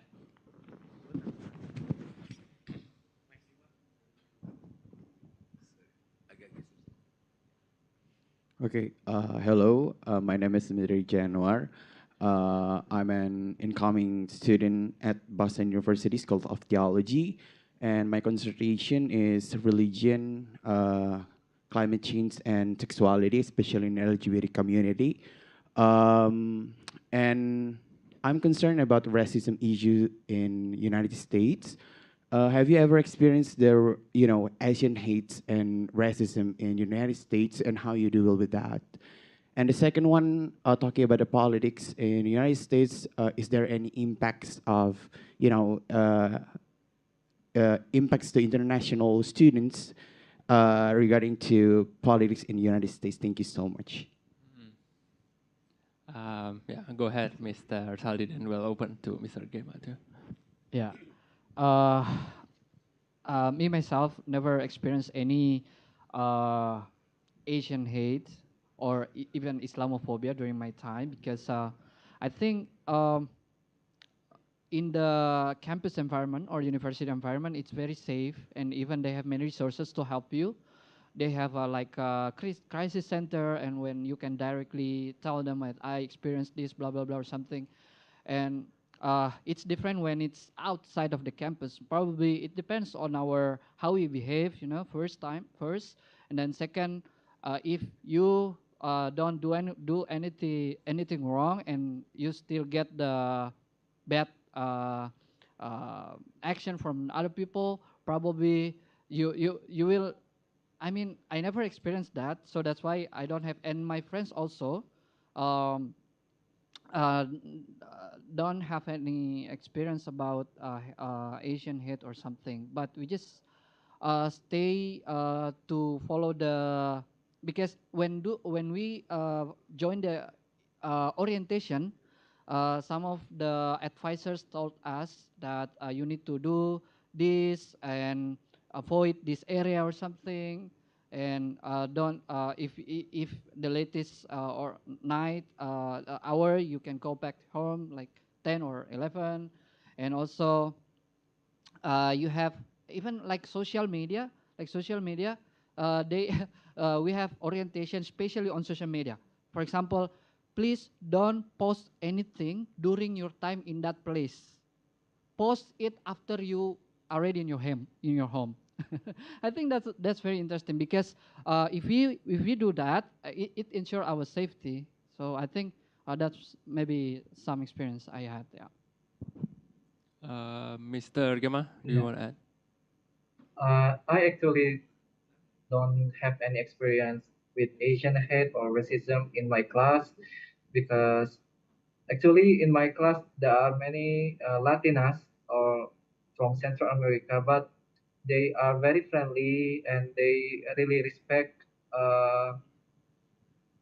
our, like me, my religion Islam. So they really respect when I fast in the Ramadan, and also they give congratulations on the Eid, and I think they were very welcome. And also, if and another tips for me, if you behave well in the class, they will also respect you. And also that don't like join any action, like maybe that can make you in a dangerous situation, like, yeah, like Mr. Saldi said, don't post something that racist or anything. If you just uh, behave well, I think you will be safe in America.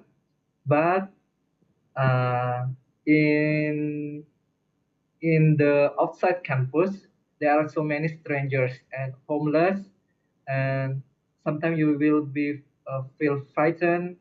But my tips is don't stare at them, because you know that the strangers have many problems in their daily life. So sometimes they will like angry for something that we don't know what happened. But yeah, don't stare at them and don't see them. Just do your activities. Yeah. Thank you for the tips. So as Mr. Sarin and Mr. Gema mentioned, generally the campus is a bubble in a way that it's very safe communities, it's very nurturing communities. Once you go outside though, I think this is a general tips and this applies everywhere, even in the bigger cities, even in Jakarta. You want to stay vigilant, you want to stay smart, right? Don't go outside during the night with your phones and just walking alone, etc., etc. There is a second question in terms of how the larger politics might influence the Indonesian student or the student. I think we'll just wait to see because the election is about to be underway. So, yeah. That's the end of the Q&A session and this session. I want to thank you all to both our great speakers and to the audience too for tuning in. Yeah, thank you. All right. Once again, can we give a big round of applause for our speakers and moderators in this session? Thank you to Kak Edward Sutanto as Fulbright alumni from Johns Hopkins University, as well as our speaker, Kak Gema, as Fulbright awardee in University of Delaware, and Kak Saldi Yusuf as LPDP alumni in University of Utah. And ladies and gentlemen, now let's move on to our very last session for today's pre-departure orientation. And to begin the last session for today, I would like to invite our moderator. She is Education USA Indonesia Advisors. Everyone, please welcome Kak Caroline Darmanto.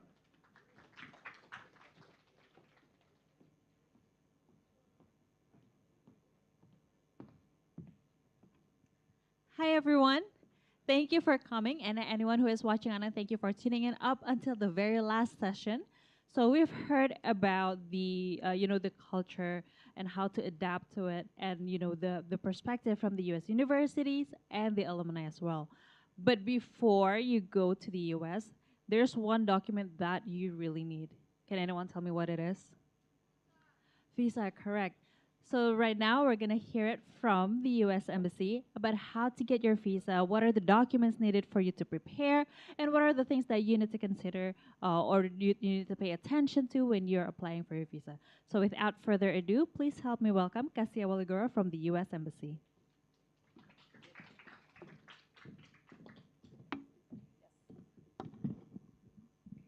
Hello, everyone. Selamat siang semua. Thank you for the introduction, and thank you to the panelists who have already spoken today. Can you all hear me all right? Okay. So again, selamat siang. My name is Cassia Waligora, and I am a vice consul at the U.S. Embassy here in Jakarta. I've only been here a couple months. I got here in April, so I'm still very new. So don't ask me hard questions, please. But yeah, today, so I don't know how many of you, if you've already been accepted to your universities for either master's or undergraduate programs. A little bit about me, I actually grew up in Asia. I grew up in China because my parents were English teachers there. I'm Korean American, but I went to undergrad, my bachelor's at a school in Illinois near Chicago, and then I went right into my master's degree at Georgetown University in Washington, D.C. So if you have any specific questions too about bachelor's programs or master's programs and living in DC or other places in America, I can also try to answer that. But yeah, I'm just excited to talk to you guys today about applying for your student visa, and hopefully I can answer questions that you guys might have afterwards. So the first one, why study in the United States? Well, if you're here today or tuning in, then obviously you are interested in studying in the United States. So first of all, we have diversity and flexibility. So as Mr. Jason said earlier today, we have so many schools, and we're so open and welcoming to international students. Actually, at my undergraduate school in Illinois, there were a lot of Indonesian international students, so that was really cool, just being able to hear about their experiences and just talk to them more. I was actually part of our international student program, so I got to kind of mentor to students, not just from Indonesia, but from all over the world who were there studying as international students. We also have an outstanding support system for international students. So a lot of schools have advisors and students like me or alumni who are more than willing to answer any questions you guys might have about classes or programs or just what it's like living in America if it's your first time in America. And then access to internships. So we have so many internships available for international students, and those are things you can definitely look into before you go to America, and then once you're in America at your school programs, talking to your designated school official or any advisors or other international students like the panel that we had here today who might have had similar experiences or done internships or jobs in America. So how to get a student visa. So I know this is what everyone's probably wondering. How do I get my student visa? So first, we really emphasize be a credible student. So obviously, you're here today. You want to go study in the United States. So have that reasoning. Why do you want to study? What is your passion? What do you want to major in or focus on? And be able to demonstrate that, okay? So these are some ways that you can show you're a credible student.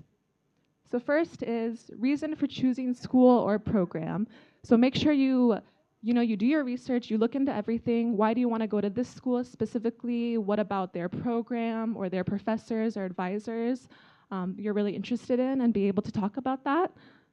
This one's hard to see, but future academic and professional plans. So whether you're going for your undergrad degree or your master's degree, you want to talk about why this program specifically will help you in any of your future job careers or aspirations that you might have back here in Indonesia, or if you're looking to try to work in America or other places in the world.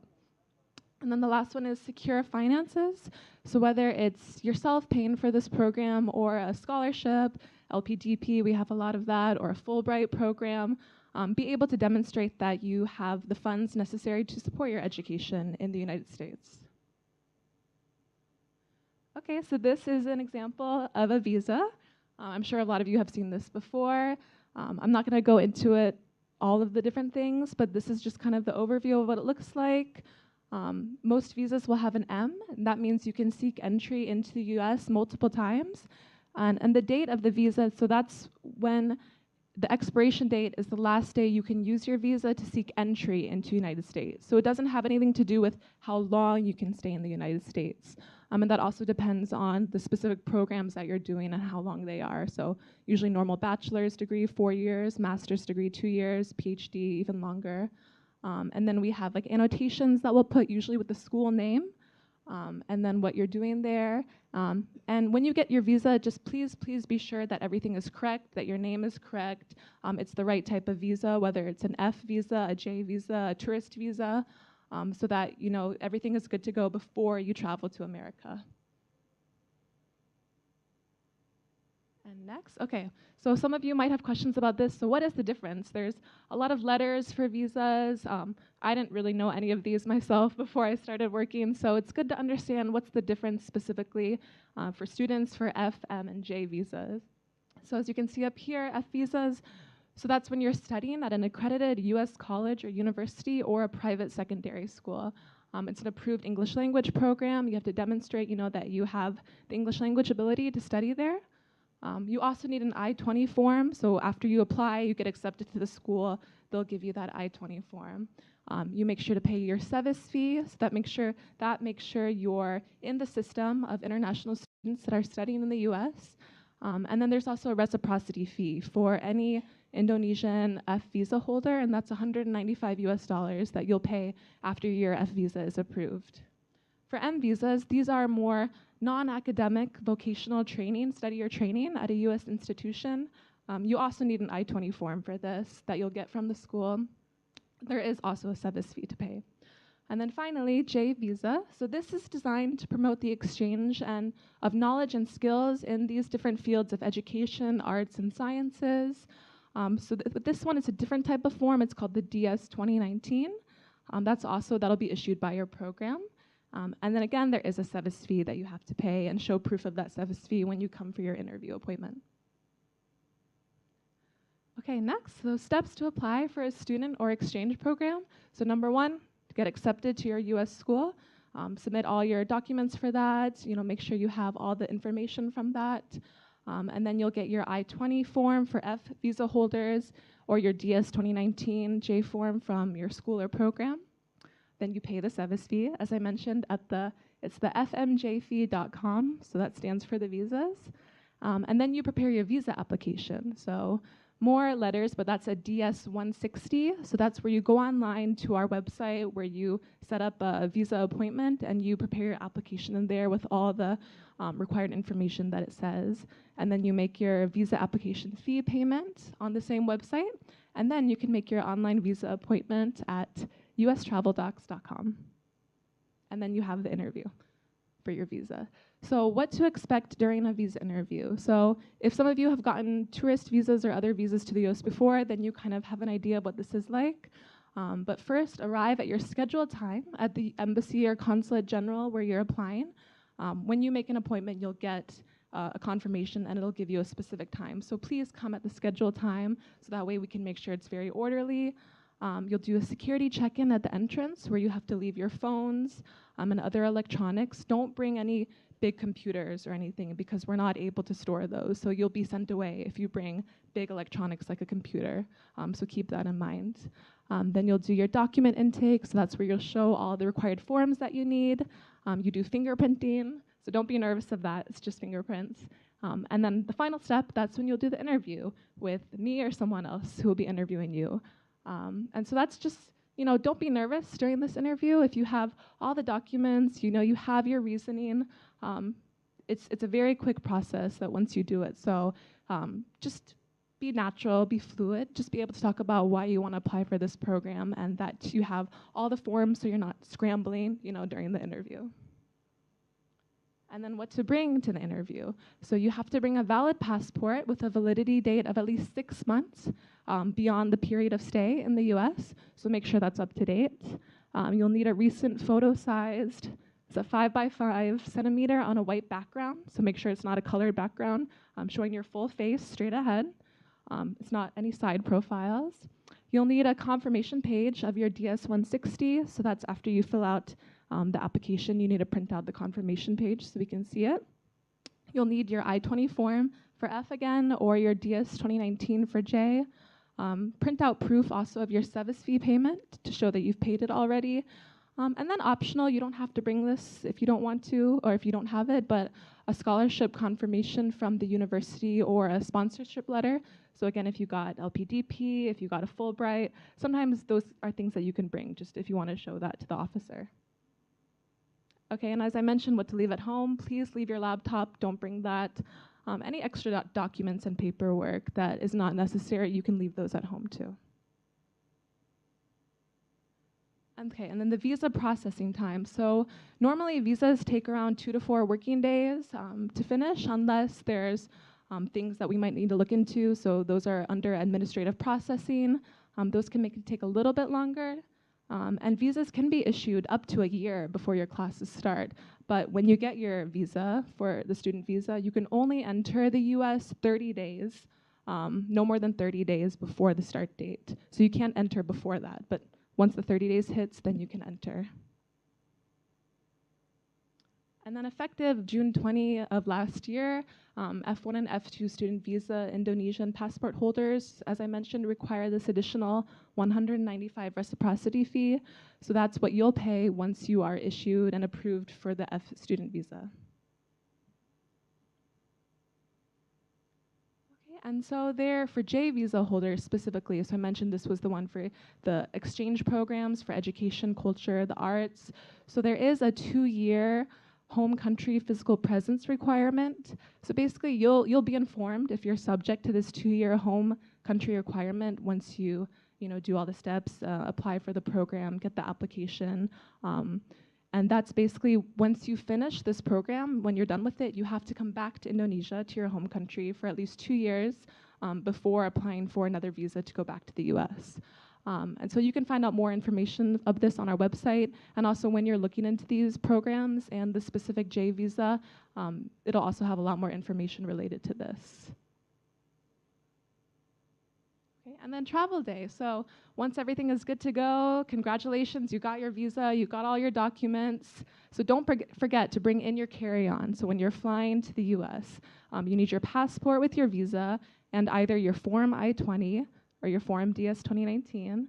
And then also have it on a sheet of paper on your phone, the name and phone number of your designated school official, just in case there's any issues maybe while you're traveling and you need to get in touch with them or ask them a question. Just make sure you have that on hand. And then if anyone also needs it, you can provide it to the officer.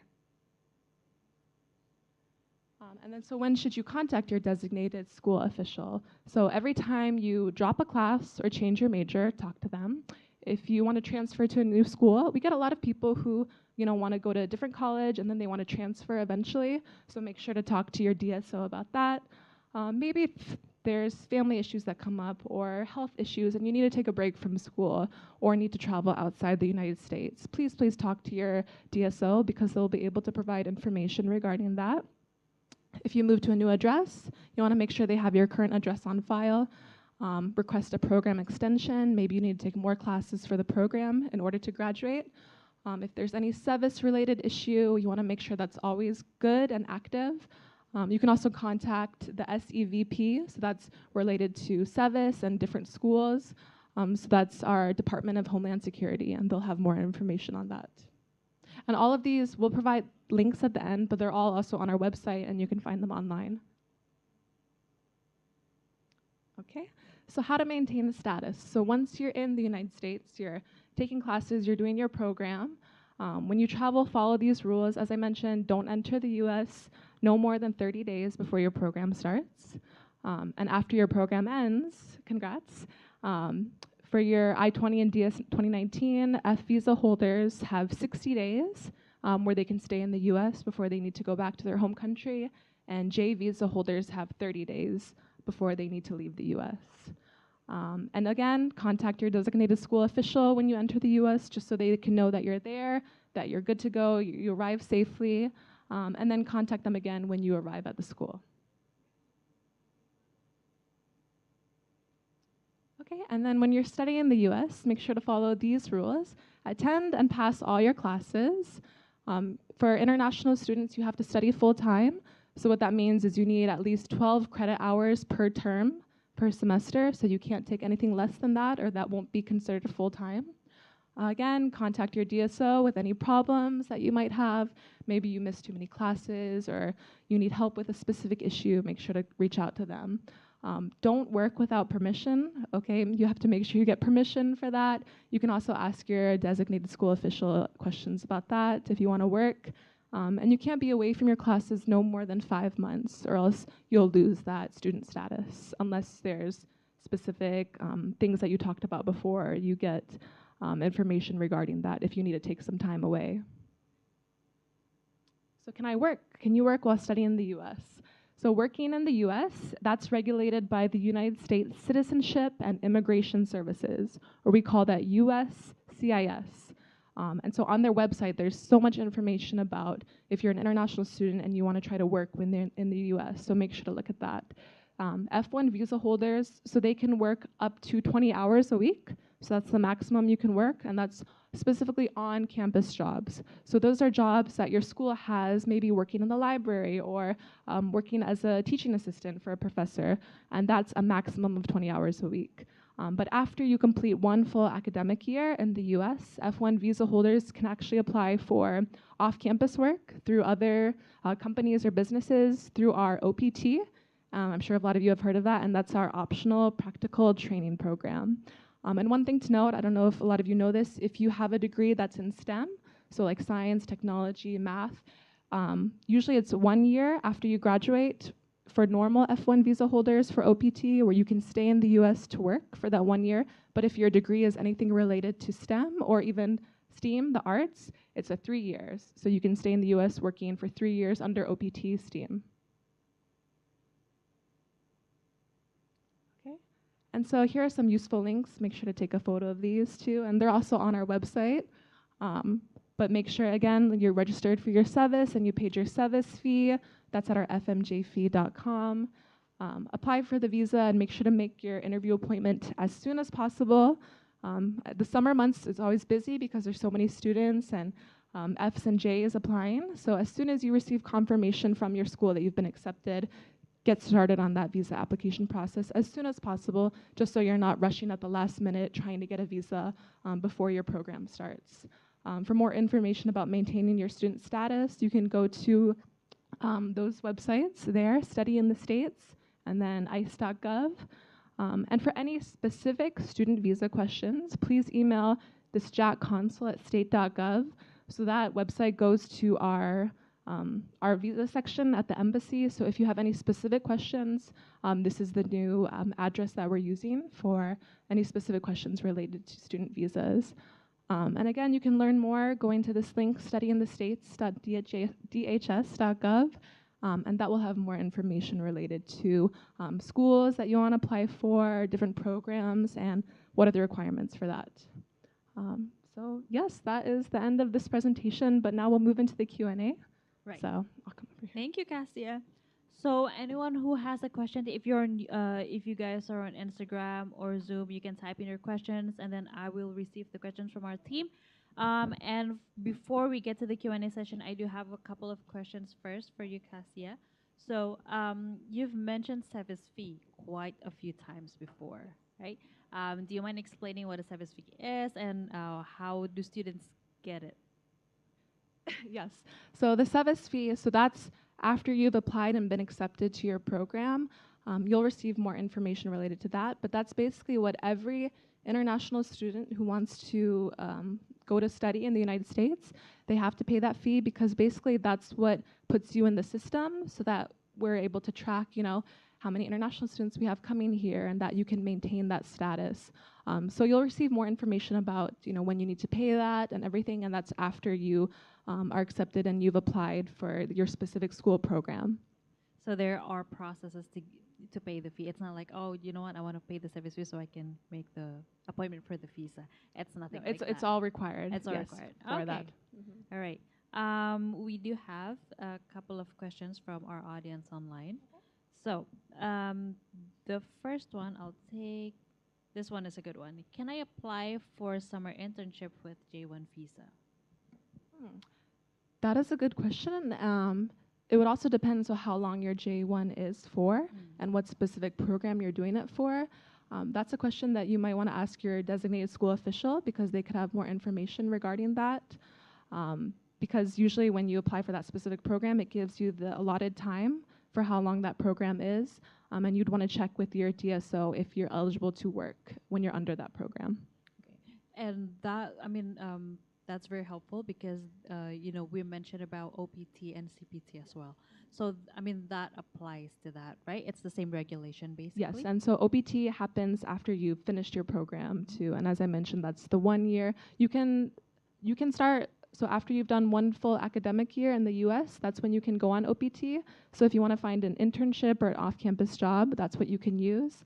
And then after you've graduated, you've finished your program, again, remember, that's the 1 year where you can stay in the US working for that company or for that internship or job. And then after you finish that, you have to come back to the US unless you do a major that relates to science, technology, math, then that's 3 years of OPT. But you have to show, that you're working at a legit company and that you've had experience with that. And that's something, again, you can talk to your program and your advisors about. All right, thank you. You mentioned something that's very interesting. So when you showed the picture of a US visa, you mentioned that this is the expiration date and... Yeah. That's okay. You want to go back to the slides? Okay. We're going to fire up those slides in a bit. So this one. So when you showed the picture of the US visa, you mentioned that the expiration date, that is the last day for students to come into the US, to get into the US. Yes, because the visa is basically, those are the dates when you're allowed to come in to enter the US. It's not the dates of how long you have to stay in America. I don't know where. It's quite in the beginning, I know. think. Yeah? But yeah, so it's not, yes. So this little note at the bottom. Yeah. So the expiration date, you'll see that on the visa up there. So the last day, you can use it to seek entry into the US. So even if you're in the US and then it's expired, that doesn't mean you have to leave. It just means that if you do end up, you finish the program and you leave the US, you can't go back into the US unless you get a new visa. So yeah, it has nothing to do with how long you may stay in the United States. So that's okay. So let's say if I get into the United States one day before the visa expires, as long as I don't leave the country, then it's okay for me to stay there as long as my 20 is still valid. Yep, as long as your service is active, as long as your I-20 is valid, you're on OPT. So just make sure you're not, staying past any expiration of anything, and that you're coming back to your home country when it's the right time. Okay, perfect. All right, so we're gonna take one or two questions from the audience here first before you go back to the And audience. I'm going to preface too that if you have any specific questions related to your visa, please email the website I gave before, the JAC consul at state.gov, because I can't personally answer any specific questions related to that. And I mentioned too, this is a very busy time because it's student visa season, and we really want to help you, and we want to help students who need to get their student visas. So if you're stressed because there might not be an appointment soon enough, there is a way that you can apply for an expedited interview. And to do that, you'll again either email our JAC Consul website and send an email to them saying, I'm a student, I have my acceptance, my program starts this and this date, I need to get a visa before I go, and we'll do our best to help you get an expedited interview. Or you can also do that once you make an appointment back on that website where you made the original appointment, okay? So we're really prioritizing students because we want you guys to get to the US and start your program on time. But yes, any questions? So I think we have two questions. We'll go with the, okay.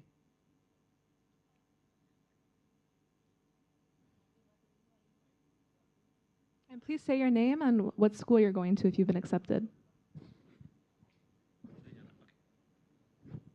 Check. Okay, my name is Agus. I will be attending the Teachers College, Columbia University for my PhD. I have like several questions here.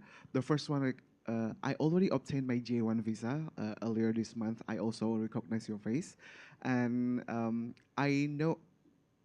When I check at my DS 2019 form, there is a stamp by the interviewer. So should I keep this my DS 2019 that already stamped until the end of my program? Because like I'm afraid that no one told me to keep that until the end of my program. I'm afraid I will lose it eventually, and then there will be something happen to me.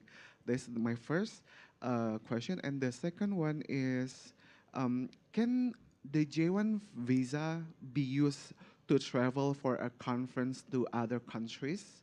If suppose like my expiration for my J1 visa is in 2025, but my PhD program will be for 4 years. What about the J1 expiration?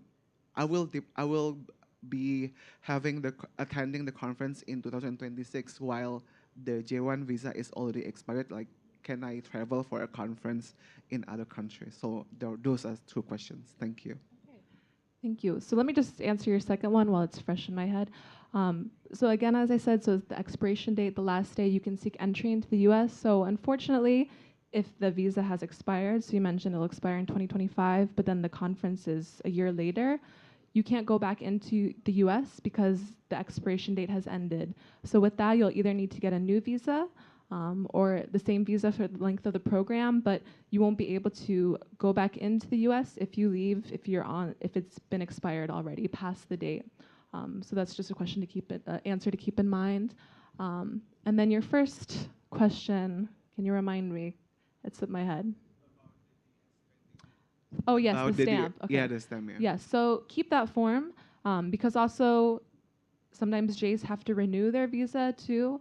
So we've seen, applicants will be renewing their J visa, and sometimes with that, you don't have to come back in for an interview. We have what's called the interview waiver program, and that's something where if you had a visa, this is not just for student visas, but if you've had a tourist visa, and if you're reapplying to renew it, and it's within 4 years of when it expired, then you can apply for the interview waiver program and just send your passport and the documents in.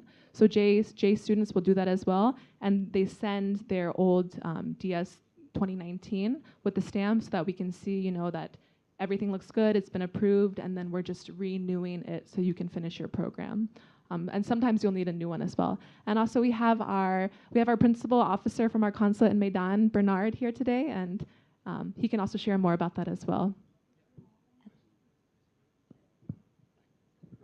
Sorry. They're good. Sorry. So actually, it's a very good question. And again, hello to everyone. I'm the principal officer at the consulate in Medan, but also I am the acting consul general here in Jakarta. So one thing to remember for your DS 2019 is that yes, you need to keep it, and you need to keep it with you when you present yourself to the port of entry. So a lot of people have a tendency that I'll put my documents, I'll put things into my checked luggage. Don't do that. Because the officer at the port of entry will be looking for everything. They'll be looking for your passport, they'll be looking for your visa, they'll be looking for your I-20 and your DS 2019. So make sure you have it with you. And I know that there's always a possibility of losing it, but at least once you're in the United States, if you do lose it, that's one of those things that you can do to talk to your DSO about issuing you a new one, okay? And one more thing, and I want to stress that Kasia did a great job presenting about this. So again, a round of applause for her. Thank you. One more thing to make sure your experience at the embassy is smooth is that when you take your photos, make sure you don't wear your glasses. Several years ago, the regulations changed, and eyeglasses are no longer allowed in your visa photos. So make sure you take your photos without your glasses. Okay? Thank you. Thank you, Bernard. Okay, so we have another great question from Zoom. The question is it possible to extend the J1 visa from the US, not the home country? Yes, so it is possible, depending on the visa and the program you're doing, to extend it. And that's when you would go on to what I mentioned before, USCIS, U.S. Customs and Immigration, and on their website they have information about that, because they're the ones who would work with you to extend that visa, or if you're trying to change it maybe to a work visa or a different one. But as I mentioned before, make sure you know, especially for J's, there is that 2-year home country physical presence requirement. And so with that, you have to come back unless you get a waiver or anything else. You have to come back to your home country for 2 years before you can try to apply for a new visa to go back to the US, either to work or to do a different study program. Got it. So always talk to the program officers or the university. Yeah, program officers, USCIS. I'm working with them. Perfect. All right, let's take another question from our audience here. Okay, the gentleman in the blue shirt. Okay, thank you for the time. My name is Andika. I got accepted on master in Arizona State University. My question is, I'm helping my wife to get her G2 visa. What's the problem to make her get longer than usual to get their visa? The problem about administration after interview to get the visa. I mean, what problem can make her get longer the visa than usual? Usually it takes 2 or 4 days. What things that make longer than 4 days, something like that? Thank you. So you're saying she's already done her interview and she's waiting for her visa? No, not yet. He's going to take interview next week, but I'm afraid he can get the visa longer than in 4 days, because we have planned to go to USA and already buy the ticket. I see. Thank So you. you're asking if it's if they're Yes. No, thank you for your question. That's a good question. So I mentioned, so normally visas take around 2 to 4 business days. So we don't work on Saturdays and Sundays, so keep that in mind. So we're not processing visas on the weekends. So when I say 2 to 4 days, that's 2 to 4 business days during the week. And unless there's no issues or anything with the application, it would be ready within then. But I mentioned sometimes, not because of anything in our office, but maybe other things, visas and applications can be subject to administrative processing, which basically means there's things that need to be resolved before we can issue their visa. And so we would let them know during the interview if their visa needs to be take a little longer for this administrative processing. But if not, if everything's good to go, you have all the required documents, you have everything set, you've paid all the necessary fees, it would take within those days that I mentioned. Thank you. Pretty clear? Okay. So, another question. What are the financial proof or documents that people need to bring when they come in for the interview? It's a great question. So I mentioned you need to bring proof of your service fee so that you've paid your service payment. You want to make sure you print out either the bank statement that shows that you've paid it or anything else to show that it's been paid for already and it's all good to go. Other documents, I mentioned you could also bring scholarship documents to show that your program is fully paid for or funded either by a government, by the Indonesian government, example LPDP, or if you've got a Fulbright scholarship from the Department of State from the US that's paying for your program. Those are other documents of showing that it's proof of payment. But again, don't forget the service fee because that's important to make sure that you've paid it before you come in for your interview. All right. Anyone here want to ask any question? Okay. I'm happy to answer questions too about, once you're in the US, being a student, what's fun things to do. The panelists before us had great experiences and great answers too that they shared. Okay, hello, thank you for the time. My name is Rachel, and I'll also study at Teachers College, Columbia University.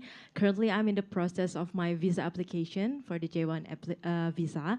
My question is, I was a little confused when I am filling out the DS-160 under the section of the living arrangement and also the intended arrival date, because I haven't bought the ticket because I think I'll just buy it once I get the visa.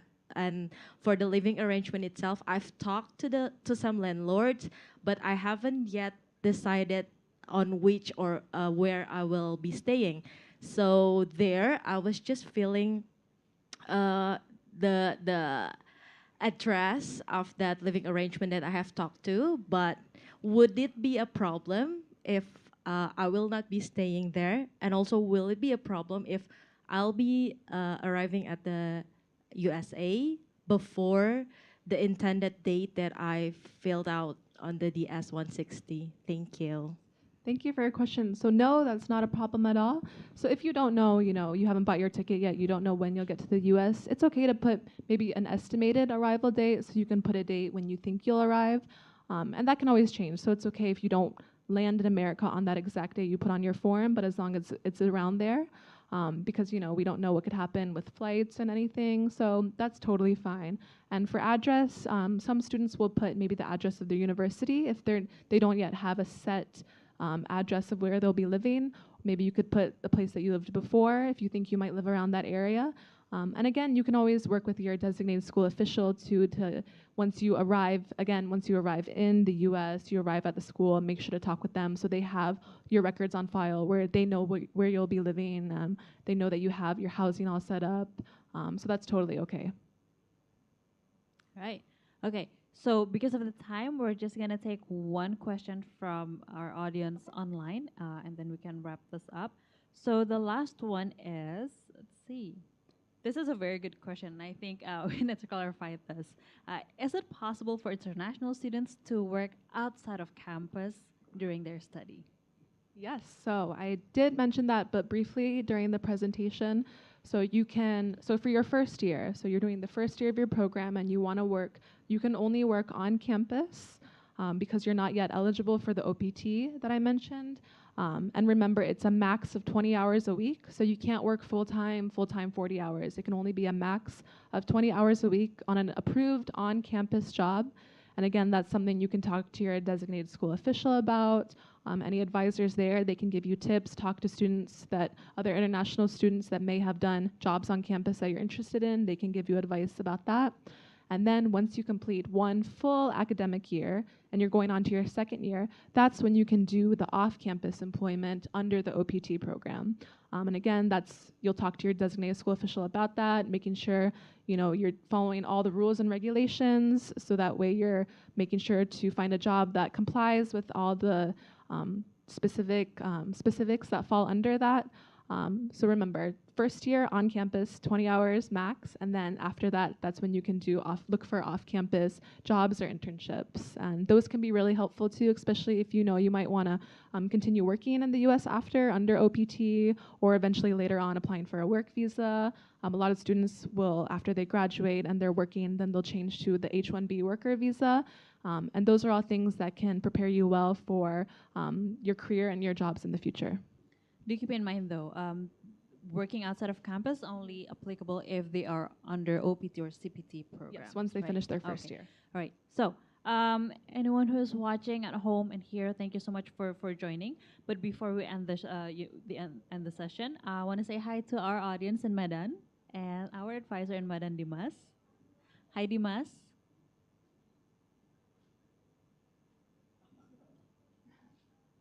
I wonder if you can hear us. Yes, I'm here. Hi. How are you? Hi. I'm good. I'm doing well. Thank you. Okay, so Dimas, it seems like you have a very good turnout in Medan as well. Yes, we have 38 people come to our PDO session. We have a lot of students who are going to US this fall in 2024. And we also have family and friends, and we also have alumni joining us here, and of course, some representative from our host institution, UMSU. Okay, amazing. Thank you for tuning in with us, and I hope the session was very useful for you as well. And Yes, before we of end the course. session, I want you to say something maybe to the audience here or everyone who is watching online, maybe any message and advice that you want to give them. Okay, so for everyone who are going to US this fall, I would say good luck. Have a really great time in the US. And for everyone who are seeking to try to pursue your education in US, you can go to Education USA Center anywhere. You can meet the advisors, and you're going to get support there. All right, thank you so much, Dimas. Yes, Of course, say closing. Yeah, so thank you again for tuning in. I hope all these sessions were helpful for you and kind of gives you more clarity and understanding about what to expect, not just for the visa process and the application process, but once you're in America. And we love international students. We love having people come to the US. We love learning about your culture, being able to share about our culture, and having this exchange opportunity for young students and really bright people that will go on to have amazing careers. And so we really are grateful that you guys are here today and interested in studying. And also our Consular Chief Bernard would like to say a few words as well. No, this is just, I just want to say thank you very much for being with us today. And I also want to say to Dimas and everyone in UMSU, Horas, Medjua. Horas. And I'm having a great time here, but I can't wait to get back to Medan. So thank you very much. Thank you, Bernard. All right, so everyone who's watching and who's coming here, thank you so much for coming. Really appreciate your time for coming here. And as Dimas has mentioned before, if you guys are thinking of pursuing your studies in the US, please don't forget to contact Education USA. I hope you guys took a screenshot or a picture of the QR code that has been mentioned by May previously. But on behalf of Education USA Indonesia advisors, Dimas, Zaki, Lilis, May, Santika, Iqbal, and also Fadil, who is coming here all the way from Makassar today at America. We want to thank you all for trusting us and for joining this session today.